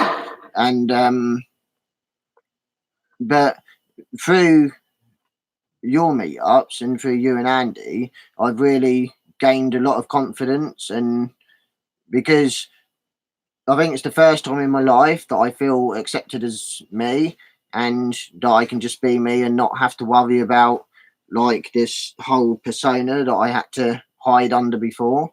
It's important. Have you got any advice at all for NB, who's obviously feeling like it is really difficult because like you're at college, too afraid to come out in college now? But like I understand, because like, especially like I said, like there is a lot of transphobia in that, but like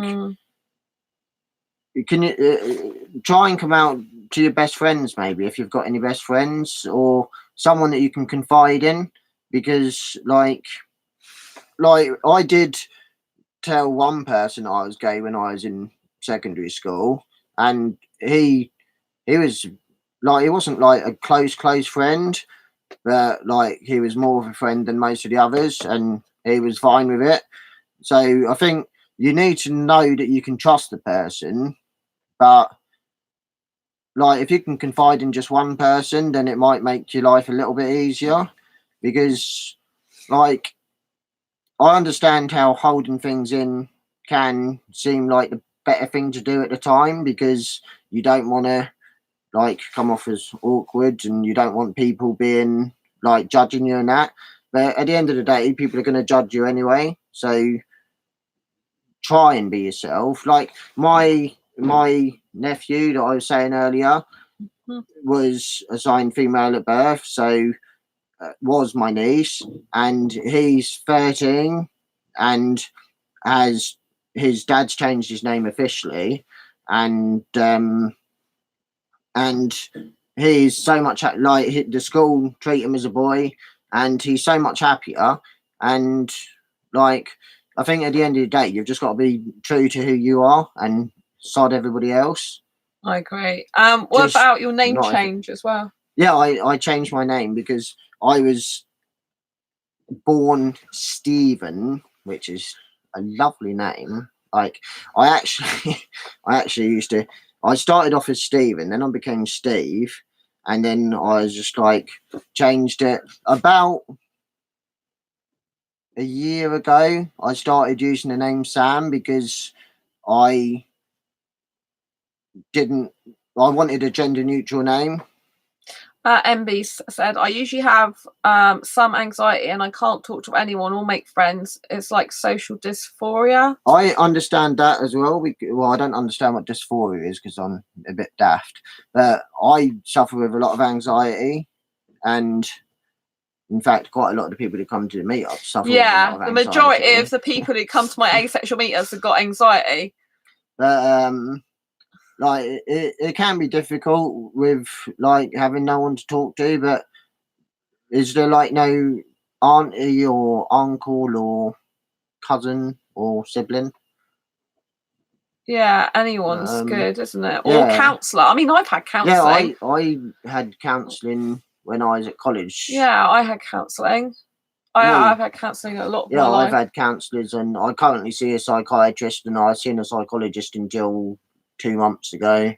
Yeah, because you've got schizophrenia. So talk a bit about that and about all the myths and the stereotypes surrounding it. It really, really annoys me that people hear schizophrenia and assume that you're going to be some kind of serial killer, because that's what Hollywood has painted as people.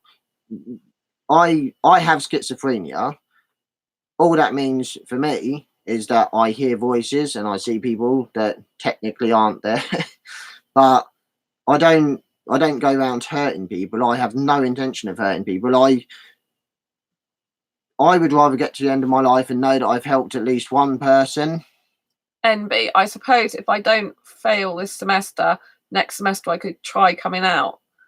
It'd be really good for you. I think you should come out sooner rather than later. Yeah, because the sooner you come out is the sooner you can accept who you are. Like, even if you have accepted who you are, it's more acknowledgement. Life's too short, isn't it? Yeah, like, you don't want to wait 30. Trust me, you don't want to wait 30 years until you decide to to admit who you are, because like you've wasted like a third of your life, or in my case, like a tenth of my life, because I'm going to live for like 3 centuries at least. Yeah. But like the sooner, the better, because you'll be happier. Like there's always going to be haters, but you'll know who your true friends are, and people, even if they're iffy at first, they will come round to the idea if they really care about you, and if they don't, then they weren't worth it in the first place. Sam's giving good advice. It's totally true. But like, I genuinely believe that if at the end of the day, the people that deserve to be in your life will accept you for who you are, and if they can't accept you for who you are, then they don't deserve to be in your life. They just. It's totally true. But really good advice. It is really good advice, because you know, I always think the people that don't really care about you in this life, they're not going to care about you when you're dead. So why worry about them? Why care about them? Yeah, that's what I think. Why? Exactly. These people don't care about you when you die, so why worry about them when you're alive? Yeah, it's just a waste of time. Tommy, I can finally comment. Hey, guys, Sam never change who you are. Oh, hi, Tommy. That's my oldest brother. Tommy is Sam's brother in the chat. Big kiss for Tommy for joining the stream. I'm not going to give you a big kiss, but you know, the love's there. I give love to everyone on this channel. So, hi, Tommy, says Andy. Yeah, Andy's my other best friend. The favourite brother. Laugh out loud. but I prefer Kaylee, which is his other half. You prefer Kaylee to Tommy? Big announcement there. NB, yeah, my family is wildly transphobic, and I shouldn't act afraid of them, I suppose, regardless of trauma. It's hard if they're wildly transphobic, but sometimes like telling someone who you really are can help them be less transphobic, I find. Sometimes because like if they've got someone close to them who's actually trans, then they kind of have to come around to it, I think. From my experience, like as like previously coming out as gay, eventually like people can spend a lot of their life being anti-gay or anti-trans or anti-whatever, but the minute someone in their life identifies as that, it kind of kicks a gear in their head sometimes, a lot of the time, that makes them think, well, I still have to love this person, and like it kind of makes them accept it a lot more, because like, and at the end of the day, like, your family should love you for who you are. I always think that you have to be confident when you say it. I was talking about coming out as asexual. You must be confident, like, you know, like really pluck up the courage to be confident and say, this is who I am. Like, I am trans, you know, this is who I am. Just thought you should know. It's non-negotiable. I always have this thing, it's non-negotiable. I think that's so important. That's the most important thing, is whatever you identify as or whoever you are, be confident in that, and don't let someone, like, if you tell someone I am trans, don't let them turn around and say no you're not, because just put your foot down and say yes I am, and I'm not changing that, because at the end of the day you have to be strong. And it's your life, and it's you that has to live it, and you can't live your entire life being someone else. So Tommy says, you said about his better half. And this is my life. Oh, hey, my life, lots of love to you. So my life is someone who comes on this stream regularly and has a boyfriend that's not asexual, but he can live without sex, and they're very happy together, and they've been together since August but been best friends for like 3 years. So yeah, my life's lovely. Hello, my life. This is Sam, my best friend. Hello. Asexual. Oh yeah, well, I was talking about my name change. Yes, we were talking about your name change. About a year ago I changed my about a year ago I changed my name to Sam, because I wanted a gender neutral name, and I chose Sam because my initials were Sam, and I would like to say I'm not very imaginative, but I've been creating my own universe. So I clearly Yes, we am. nearly talk about that in a I minute. know, I really want to, but yeah. So I started going by. My life's gender fluid and thinking more of non-binary. So like I changed my name to Sam, and slowly told people why I changed my name to Sam, and then in December I deleted my old Facebook account because I just wanted to delete my past, and so my new Facebook account that has like 45 friends. Yes, pronouns. My pronouns, or your pronouns. My pronouns are they and them. Love you guys, but I have to go on a. Ray and Tundra, love you guys, but Love I have you to go on a too. rescue. Take I care. don't know you, or but I love. still love you. Yes. Bye, Ray. Lots of love to you. Go rescue dogs. You'll always have the full support of me and Kaylee. He has been very supportive over the Tommy's last few years. Oh, Tommy, Yeah. good for Tommy. You'll always have the full support of me and Kaylee. That's lovely, Like, Tommy. Yeah, and like he's been really supportive, like of Tommy's my brother. asexual. Yeah, Tommy, my brother, of my asexuality, and like that just proves that some family can be very supportive. And like. Excuse me. MB, my name changed a lot, but I'm Aspen now. I'm agender / nutrus demi-boy. Is that how you pronounce it? P and GNC. Bye. My life. Mine are she, he, they, preferably he and they. Hi, MB. Oh, that's really nice. Demi-boy. Is a demi-boy demisexual boy? Is that what it means? I think it's. Or does it mean no? else? I think it. What does demi-boy mean? Because like demi generally, because like demi-romantic and demisexual means like I don't know, because like demi-romantic. What's demi-boy? NB. What's demi-boy? NB. What's demi-boy? I've read about demi-boy before. I presumed it was a trans guy who was demisexual or demi-romantic. Have I got that wrong? Because demi means like part, doesn't it? Yeah, that's what I was trying to think. I don't know if it means like. Otherwise, we'll have to read up about that. Yeah. You were talking about schizophrenia. I don't think you I was talking about schizophrenia. So like, I've actually suffered with mental health problems. Well, hang on, sorry. We just show this. So demi boy means partly male and partly another gender. For me, I'm mostly agender, but a little bit boy. Oh, right, okay. Oh, and my life, demi-gender is when you're mostly male or female, but not entirely. Oh, awesome. Okay. You've learned something new. When you're mostly male or female. Thank you. Thank you. We love you. And yeah, so I've had mental health problems for like most of my life, and been on and off medication, and then 5 or 6 years ago, I finally decided I needed to do something to sort it out. So Ash made ABCs of LGBT plus book. Yeah, I know they did. And so I haven't got that one though. But yeah, sorry, schizophrenia. You were talking about schizophrenia 5 years ago. Yeah, so about 5 or 6 years ago, I finally decided that I needed to, because I'd previously seen a doctor, got medication, didn't see them for a couple of months, and then got bad again. So it was just kind of a cycle of up and down, up and down. And then about 5 or 6 years ago, I decided enough was enough. That was like, I needed to sort myself out. So went to the doctor, got referred to a psychiatrist. So I've been seeing a psychiatrist for about.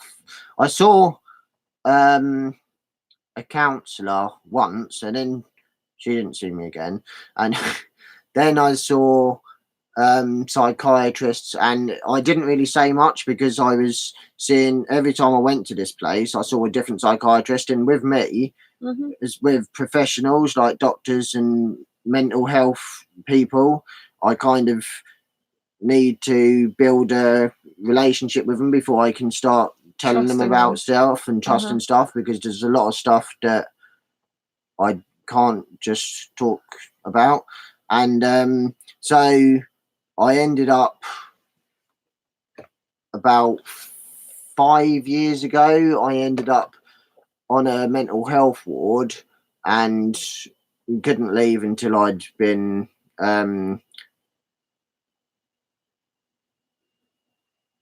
let go. or Tested. I had to be like spoken to and like assessed. I had High five. I had to be assessed, and my brother Tommy had to come up and speak to them before I could go. And because with my mental health people, I've got my brother Tommy as my point of contact. Oh. And because I was living with him at the time, and yeah, so then I got my own place 5 years ago on the 5th of November. And you're fully capable of looking after yourself. Yeah, I live on my own. I cook, I clean, I shower, I ride a scooter, which is awesome, and I do shopping, and I create my own universe, and I do loads of stuff. So like the only thing I can't currently do is a full-time job, but I'm looking at going back into education. I'm studying accounting or computer programming, but probably accounting because I love numbers. And so because like that's the way forward, and I think I can't go back. I previously worked in quite a lot of jobs because of my mental health problems, and because I wasn't getting properly seen about it. I was going from one job to another. So I'd start a job, stay there for a few months, and then get another job, and then get another job. And because I just couldn't deal with being around people all the time, and it felt a bit easier to just quit. Like several jobs I just walked out of because I just couldn't deal with the people. And is that to do with social anxiety or schizophrenia? Yeah, I have social anxiety and schizophrenia, and I've suffered with panic attacks quite a bit. But yeah, so with the schizophrenia, I got after I was in the mental health unit and moved to once I moved to Potter's Bar, I got started.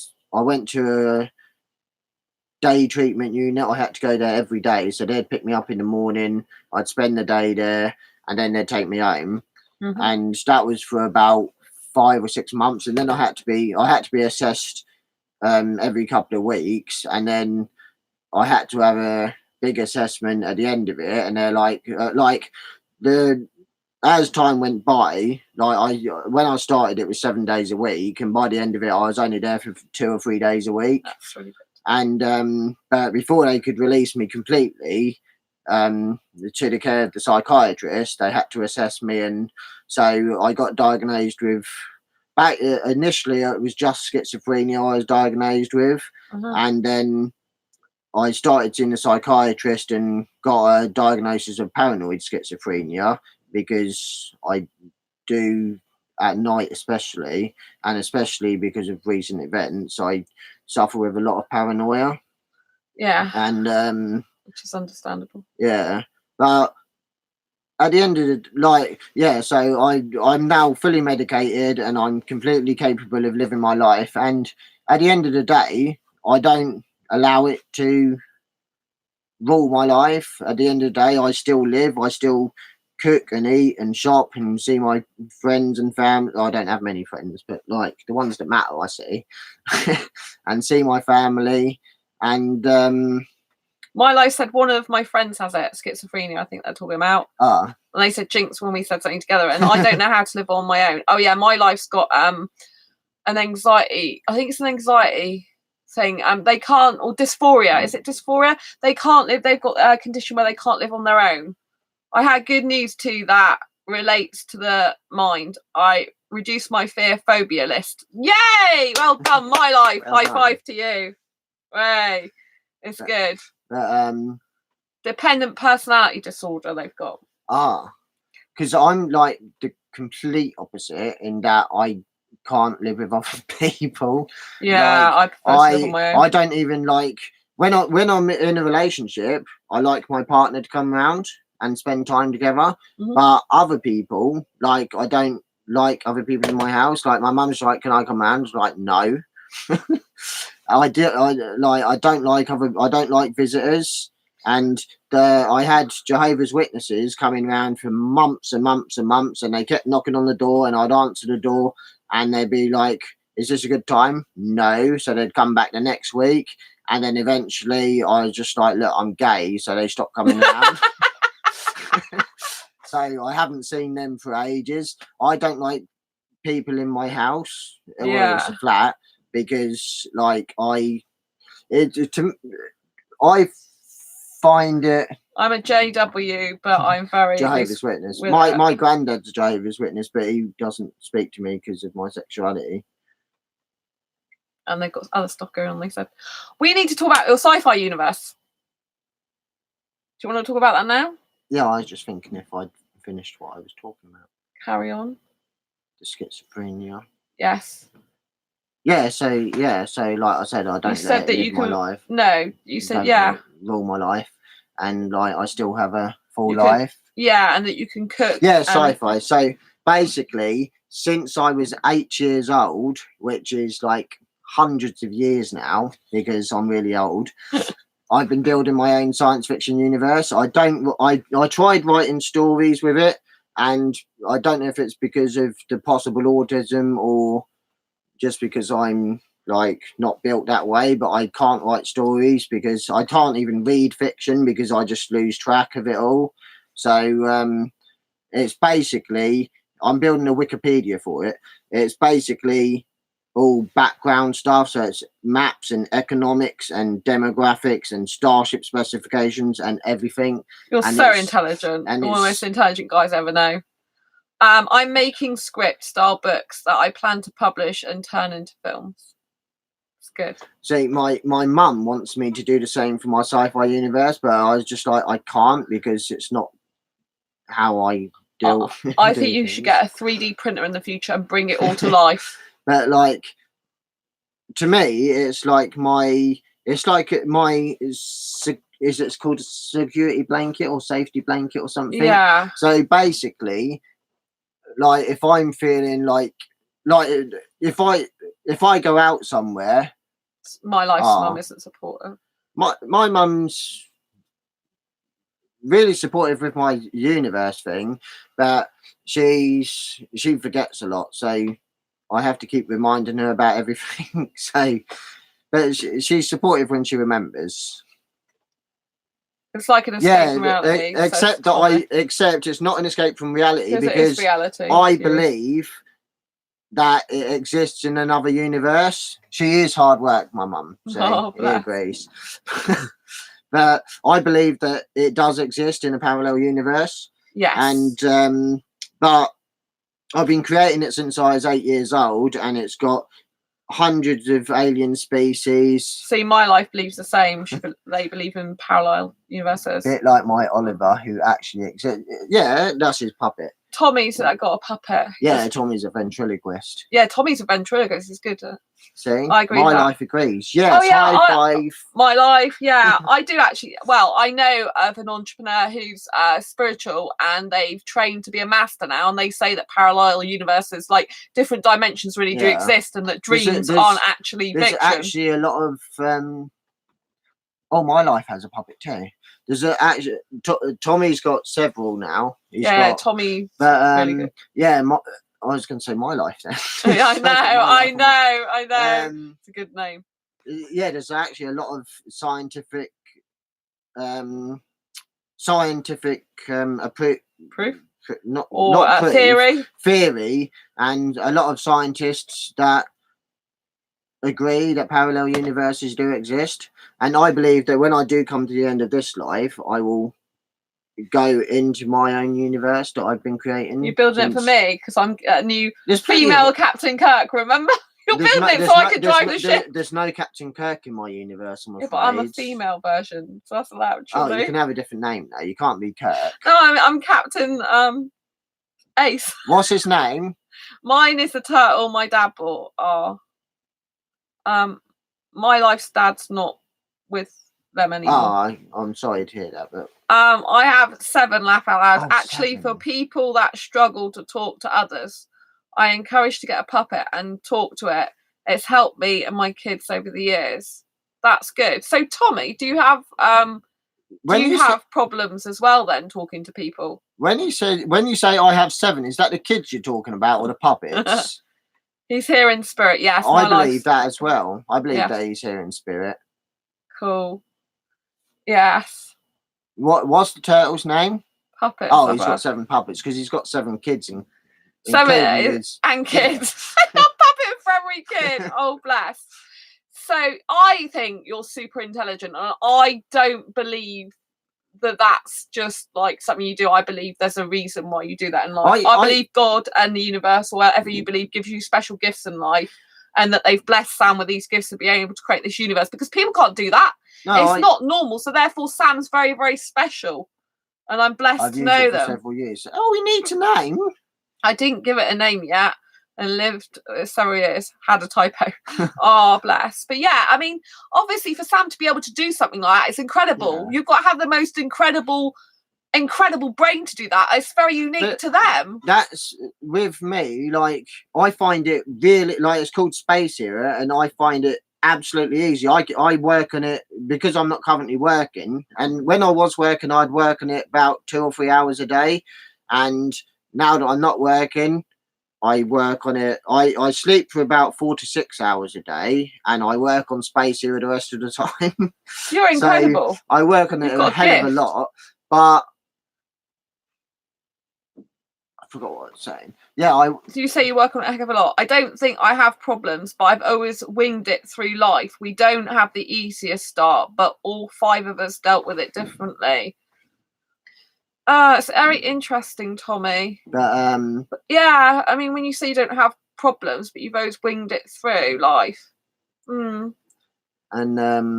it's very interesting, yeah, because that's what I was going to say. Yeah, whereas with Space Here and everything, I find it extremely easy, and I can work on it for hours and hours and hours. Social stuff and stuff like that, I find extremely difficult. So, like, it's gotten a little bit easier now, like through your meetups and stuff. I have a turtle. His name is George. He's a retired Ninja Turtle, and he's always sleepy.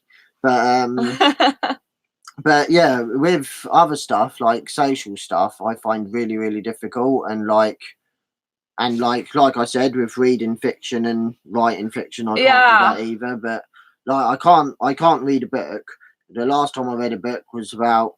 You read my but that's different. Yeah, but that's different because non-fiction books. I've got loads of non-fiction books, but I can't follow fiction, like, because like with the asexual perspectives. Oh yeah, tell them what you thought of this. That's like in chapters and stuff, and it's broken down. Yeah, so like I specifically do it for this. Yeah, exactly. For people that don't like reading very much, or find it difficult. See, each person's got their own chapter. And that book that I've got, actually, this isn't my copy though. Yeah. So it was so great to like see all different, because like it's easy to say like that asexuality exists and that non-binary exists and homosexuality exists and everything, but actually sitting there and reading about 47 people's different perspectives on asexuality and everything, and love, life and sex, but seeing all the different perspectives, it kind of makes it all so much real. Part of me thinks he's alive. Oh, my life. It is odd. I have an imaginary friend. I'm 17. Part of me thinks he's alive. Love that book. Oh, thank you, Andy. I'm glad you love that book. But so do I, because it taught me a hell of a lot. The Asexual Perspectives book we're talking about. Oh, yeah. You can get it from Amazon, by the way. The link is below if anyone's watching this and hasn't got a copy yet. Happy Ace Pride Week, by the way. Ace Pride yes, this is for Asexual Awareness Week. I didn't even say that at the beginning. I got so carried away and so excited. You've read my fibre. I've got Ace Top sort of. Oh yeah, this is one of my own from Redbubble. I'm not going to tell you where I got Everything's this one from. coming up Aces. See, this is one of my own designs. And I have got several of Sandra's stuff, but I can't find them because I'm an idiot and keep putting them in the washing machine and then. Yeah, Redbubble. The link's down below for my book and Redbubble. I need to get more stuff of yours, actually. I know you do. Yeah. Bedding and stuff. Yeah, I need bedding. Yeah, but I need some more hoodies because I previously identified as panromantic. I had panromantic hoodies. Yeah. And I don't know what the andromantic. I don't know if it's just like. But I can do some andromantic stuff. Tell us about your Ace jacket, Sam. It came from Primark. From Primark.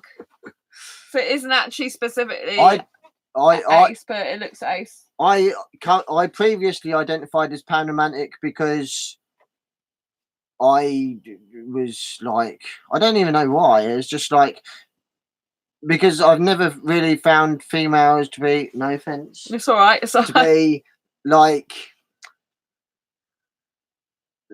they're nice people, most of them, some of them, but I like guys. I can see a guy and think, oh, I really want to cuddle you, but I really want to meet Harry Styles. And Tommy, you probably didn't see this earlier, but hopefully you'll watch it back if you missed it. I need Harry Styles calendar this year for Christmas because you haven't got me it the last couple of years and I'm kind of dying. Yeah, hey, Tommy, give him his Harry Styles fix. Poor thing. Oh, my life, I want to meet David J. Oh, he's founder of Asexuality. That's what I said about Harry Styles because I saw. Oh yeah, you want a Harry Styles. You've read my fibromyalgia self-help handbook as well, haven't you? Yeah, where is that? Because you've got it in. I have got it in. Where is it? I've got it in. There's one there. Yes, there's a proof copy, and I've got the real copy now. Came through. Fibromyalgia self-help handbook. I've watched from the start. I couldn't comment. Oh, it's because he. Oh, is that one my phone? I watched from the start. I couldn't comment, but WhatsApped you. I couldn't answer it because can't answer in a live stream. Well, we could, but I mean, we'd probably be telling personal stuff. Yeah. So you've read this book. What did you think of this book? That's brilliant as well because like it doesn't just tell you about fibromyalgia. But it tells you, it gives you suggestions on how you can, it tells you about your outlook on life and how your outlook on life can help with dealing with pain but also with depression and anxiety, which I've suffered with both, anxiety especially. So you just got to keep writing books. Yeah, to help you. help solve people's lives, yeah. Yeah, so... This is on Amazon. I'll have to put a link later. Because I don't actually have fibromyalgia, but it is a great book. So I've got it on Kindle. I'll probably have to get a hard copy too. Yeah, it's come out soft copy. Yeah, you were going to do that, weren't you? Yeah. Yeah, you can do that now because it's just come out in hard copy. Yeah, soft copy. So even if you don't suffer with fibromyalgia, it's really good for dealing with anxiety, depression, and your general outlook on life, because Sandra has taught me a lot about how your outlook on life can change pretty much everything. Before I met Sandra, or when I met Sandra, I was still quite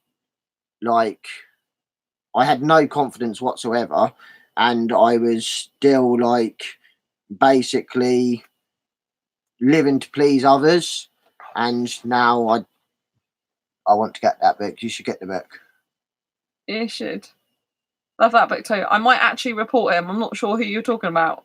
Oh, update on Creepy Kid in my class. Oh, right. Okay. So Tommy, I've looked every year, but he's not in the spotlight, so difficult to find a calendar. He's just brought out a song. Kaylee is on it. Laugh out loud. Okay, that's for you to talk about Harry Styles. My life. Oh, update on Creepy Kid in my class. I swear to God, he attempted to kiss me. And he kept invading my space bubble. That's not good. No, it's like sexual assault. You should report him because it's sexual harassment at least. Yeah. Andy loved the fibro book too. My life said I might actually report him. You should definitely report him. Yeah, you should definitely report him because definitely if he tried to kiss you, it's not on. You can't do that. It's an invasion of your space and body. At the end of the day, if someone's making you feel uncomfortable, especially in sexual way, like yeah, which is that kissing's sort of like, thing, you know, yeah. like anything like that, then you need to report them, because at the end of the day, you shouldn't have to be dealing with that. Oh, and they said they want to get my book. Thank you, my life. If you type in fibromyalgia self-help handbook to Amazon, it will come up, but I will have to put a link a bit later in the description. But yeah, you can just type in fibromyalgia self-help handbook, it will come up. But yeah, you should definitely report him. Yeah, I would. He shouldn't be being like that at all with you. We've got to wrap up in a few minutes because we've got to go and eat something before the actual restaurant closes. No, oh my because it's gosh, nearly it's 9 9 o'clock, and I think it shuts at 10. Maybe, I'm not sure. So we have to wrap up soon. But yeah, we haven't covered. So I know you was talking about two things quickly. One is that you said you identified as pan-romantic before, but now you've changed. Yeah, because I kind of identified a pan-romantic because I really wanted a relationship and just thought I could get into a relationship with anybody. But then the more I thought about it, like the one relationship that I did have with a female, actually I did have two relationships with a female, but the first one lasted for about 3 days, so it didn't really count. And but like I don't find girls like aesthetic, like they're nice, I suppose, but they're not like it's like looking at a dog. You don't want to cuddle it. No, I don't mean to sound that was that. I'm a sorry. dog. Woof, woof, woof. I like being a puppy. But what I mean is, I find guys attractive and women repulsive. I don't find women repulsive. I just find guys very cuddleable and kissable, and I wouldn't want. I couldn't snog a girl because it's just like gross. My life. He also tried to fool around when I was trying to do my work. I was stuck next to him in class because we were in the computer lab. You have to have a word with someone because they need to move him. You know, you have to report him because he'll just carry on doing it more and more, and it is harassment. Yeah, definitely report him. And he knows you've got a boyfriend as well. It's disgusting. He shouldn't be doing that. He shouldn't be doing that anyway. I was going to say, even if you didn't have a boyfriend, you'd have to. It's sexual abuse. Yes, Tommy. Yeah, Tommy's exactly. right. It is sexual abuse. Yes, report him, my life. You need to be comfortable in school and not worried about this guy. Yeah, not worried about this guy at all. Yeah, I'd definitely report him straight away. So, I want to wrap up by saying about asexual dating, because we haven't actually talked about asexual dating, have we? And being on asexual dating sites and how difficult it is and why you think it's hard for someone to find someone. Oh, and he said he loved me. I felt like slapping him. Don't actually slap him because you'll probably end up being the one that gets in trouble. Just make sure you report him because... You need to report him. If he's making you feel uncomfortable, then you need to report him, but don't slap him because you'll be the one that gets in trouble. Yeah. Just go and report him, you know. He shouldn't be trying to kiss you. And, you know, a person can only do to you what you want them to do to you and with your permission and consent. I mean, that's just really forcing himself on you. It's disgusting. Yeah, exactly. And God knows where it might end. He might start doing other sexual stuff. He said, I love you, Tube, and then was like, get it, I love you, Tube. Yeah, so he's trying to say he loves you, basically. Yeah, you definitely need to report him. He made clear spacing. Just you need to report him. You know, he shouldn't be trying to kiss you. He shouldn't be trying to do that. Just tell him, I'm not interested. Yeah. I mean, make sure you tell him you're not interested as well. Just say, I'm not interested. I won't, you know, that's it. I'm not interested. Yeah. Stay away from me. Say something to him. And if he carries it on, then report him. Yeah. You need to make it clear you're not interested. You shouldn't be doing that. Yeah, definitely make it clear to him. Say, I'm not interested. You know, and be like, facial expressions say everything. Like, if I'm in a club and I do have any sexual guys come near me, and like one, for example, touched my bum once, and I'm like, don't do that again. And they can tell by my tone of voice not to mess with me. If he doesn't take no for an answer, report him. You must report him. You should report him anyway. You don't have to say anything. You can just report him. Yeah, and if you have said something and he's still doing it, then definitely report him. Yeah. Yeah, I was at a club once with my boyfriend, and so I was at the bar, and some girl came up to me and like to get a drink as well, and she pinched my bum, And I just turned around and gave her a right filthy look. And she's like, you could at least say thank you. I went, yeah, I don't think my boyfriend would appreciate that. And she's like, what? I was just like, yeah, he's over there. And then pointed at him. And she's like, oh my God. And it's just like, what? Yeah, you're not attracted to her. Yeah. Didn't like that. So quickly before we wrap up, Yeah, about asexual dating. and good that you'll report him. Yeah, He doesn't take no him. for an answer. I will report him. Definitely report in my life. Definitely and report let him. us know how you get on with that. Yeah. So yeah, wrap up about asexual dating, because obviously me and you are both admins of 3 groups. Yeah. You're joint admin of 3 of my groups: Asexual Friends, Asexualised dating, no sex dating. And the group for UK asexuality Yeah. support and dating. So, and you're on Facebook like I am. On Facebook, Asexuality, and ASAP. And ASAP, and I'm also on some like non-asexual dating. Yeah, but let's focus on asexual dating. And what's the problem for that? Why is it so hard to find an asexual relationship? I've messaged a few people on ASAP, ASAP, Facebook, and Asexuality, and either they don't message back or they'll message for a little while and then they just stop. And it's just like, I don't know, it's just like they don't keep up the momentum. They're just like I wouldn't want to sit there messaging someone for months and months and months. So I'd rather message someone for a few weeks or something, and maybe video chat them if I could get my stupid video working. And I love it's hard because people are ignorant. Yes, I know. You just have to report them. If they won't listen to you, listen to authorities. People in charge. Yeah, and so a lot of them just don't seem to be. I think that I don't know if they're just not overly serious or if they're. I don't know. Yeah, I mean, I personally find with asexual dating, it's very difficult to get a match.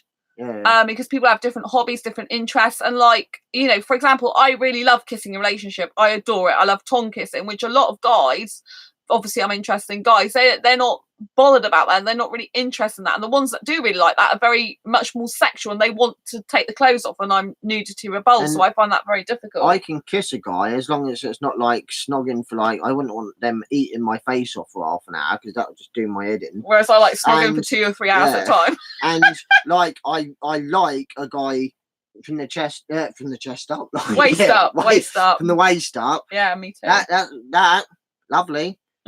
Anything under the waist. That's the same as me though. Yeah, don't want to see it. And that's why it's quite hard. It's difficult because a lot of asexuals do seem to like nudity. So I need to find someone that's asexual, someone that is okay with being with a non-binary person, and someone that doesn't like nudity, like down there. Yeah. And so it is really difficult because you can I've messaged loads of people, and you could message 10 people and get 3 messages back, and some people I was messaging one person for ages, and then all of a sudden it just kind of stopped. They just stopped messaging back, and it's just okay, so I don't know why.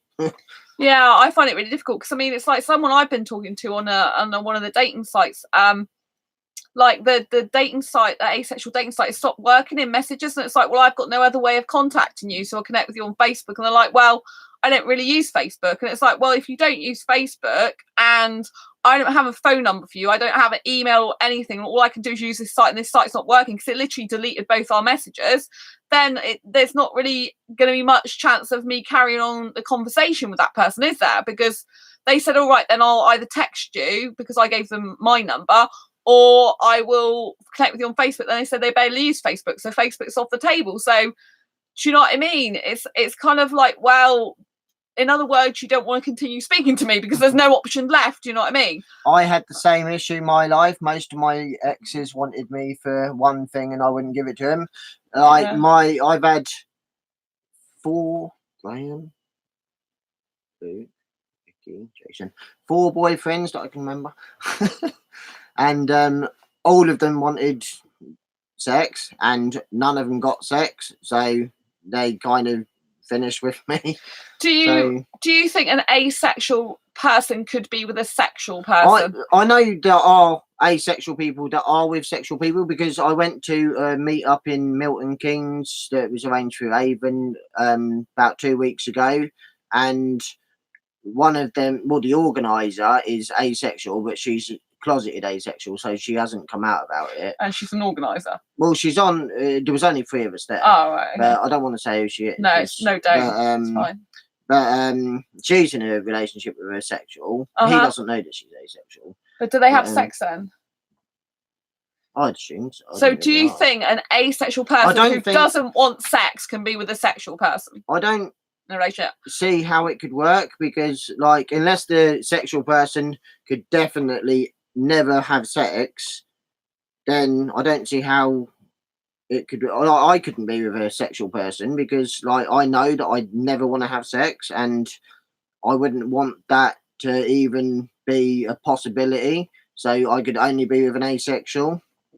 My life, I've had 14, not counting my current boyfriend. But your current boyfriend though sounds like he can live without sex, from what you've told me. So well, I'm hoping my next one will be the one. Yes. Yes, it's hard to get the one, I think. Yeah, so asexual dating, because I don't use Facebook as much, because it seems to be a lot of scammers on there. Yeah. But Asexuality, I don't go on there as much as I used to, but I keep the account because I've still got the free account on there.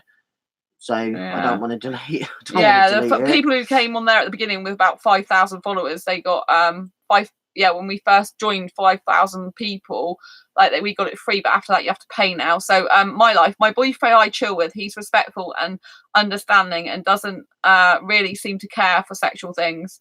MeWe is MeWe another dating site? I know there's something called We Meet, isn't there? I don't know. We have to wrap up now. Is there anything else you want to say before you go? Because it's 9:10 and I don't even know if we can get food from the place we want to go to, so we might have to travel into town. If not, yes, I hope Sandra's going to get hundreds of messages for guys that want a relationship with me. Yay! Don't forget, asexualise, ASEXUALISE @gmail.com, and I'll pass the details on to Sam if you're interested. Andy, my life, Panda plus chat. Andy, great to spend time with you. Love being friends with you both. Thank you. We love being friends with you too. You're a great person too, Andy. So pleased to hear you can be yourself now. You're an awesome person, Sam. Oh, they are awesome. So are you. My life is a texting app, but on Panda Plus, there's tons of LGBT plus people, including lots of aces. Tommy, take care, guys. Enjoy Disney. Oh yeah, Disney on Ice tomorrow. We're going. And the Chinese on Sunday has got a really cute waiter. So we both fancy the waiter in the Chinese. He is gorgeous. I mean, he's lovely and cute. My life, I love chatting today. Tommy, hi to Deadpool. He's Disney. I don't think Deadpool's really either of our not our cup of tea. There's too much nudity in it. Deadpool's like nudity and violence and sex and I don't think that weird thing called sex. Like, what the hell's that? The dirtiness. Yeah.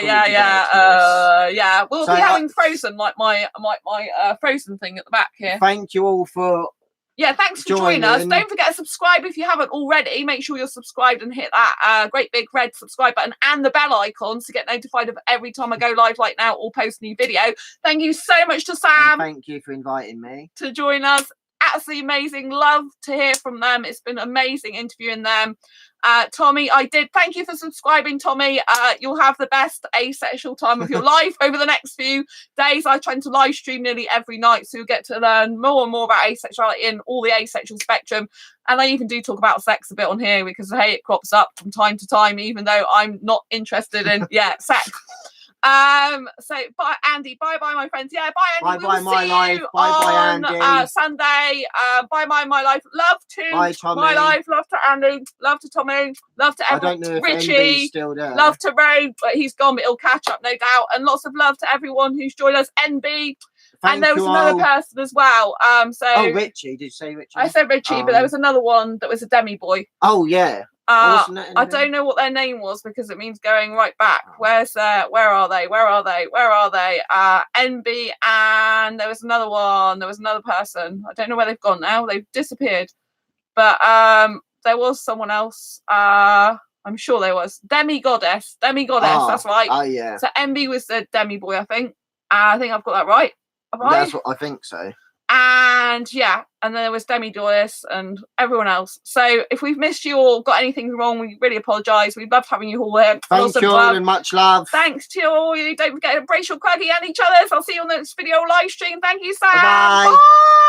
Bye, everyone. Lots of love.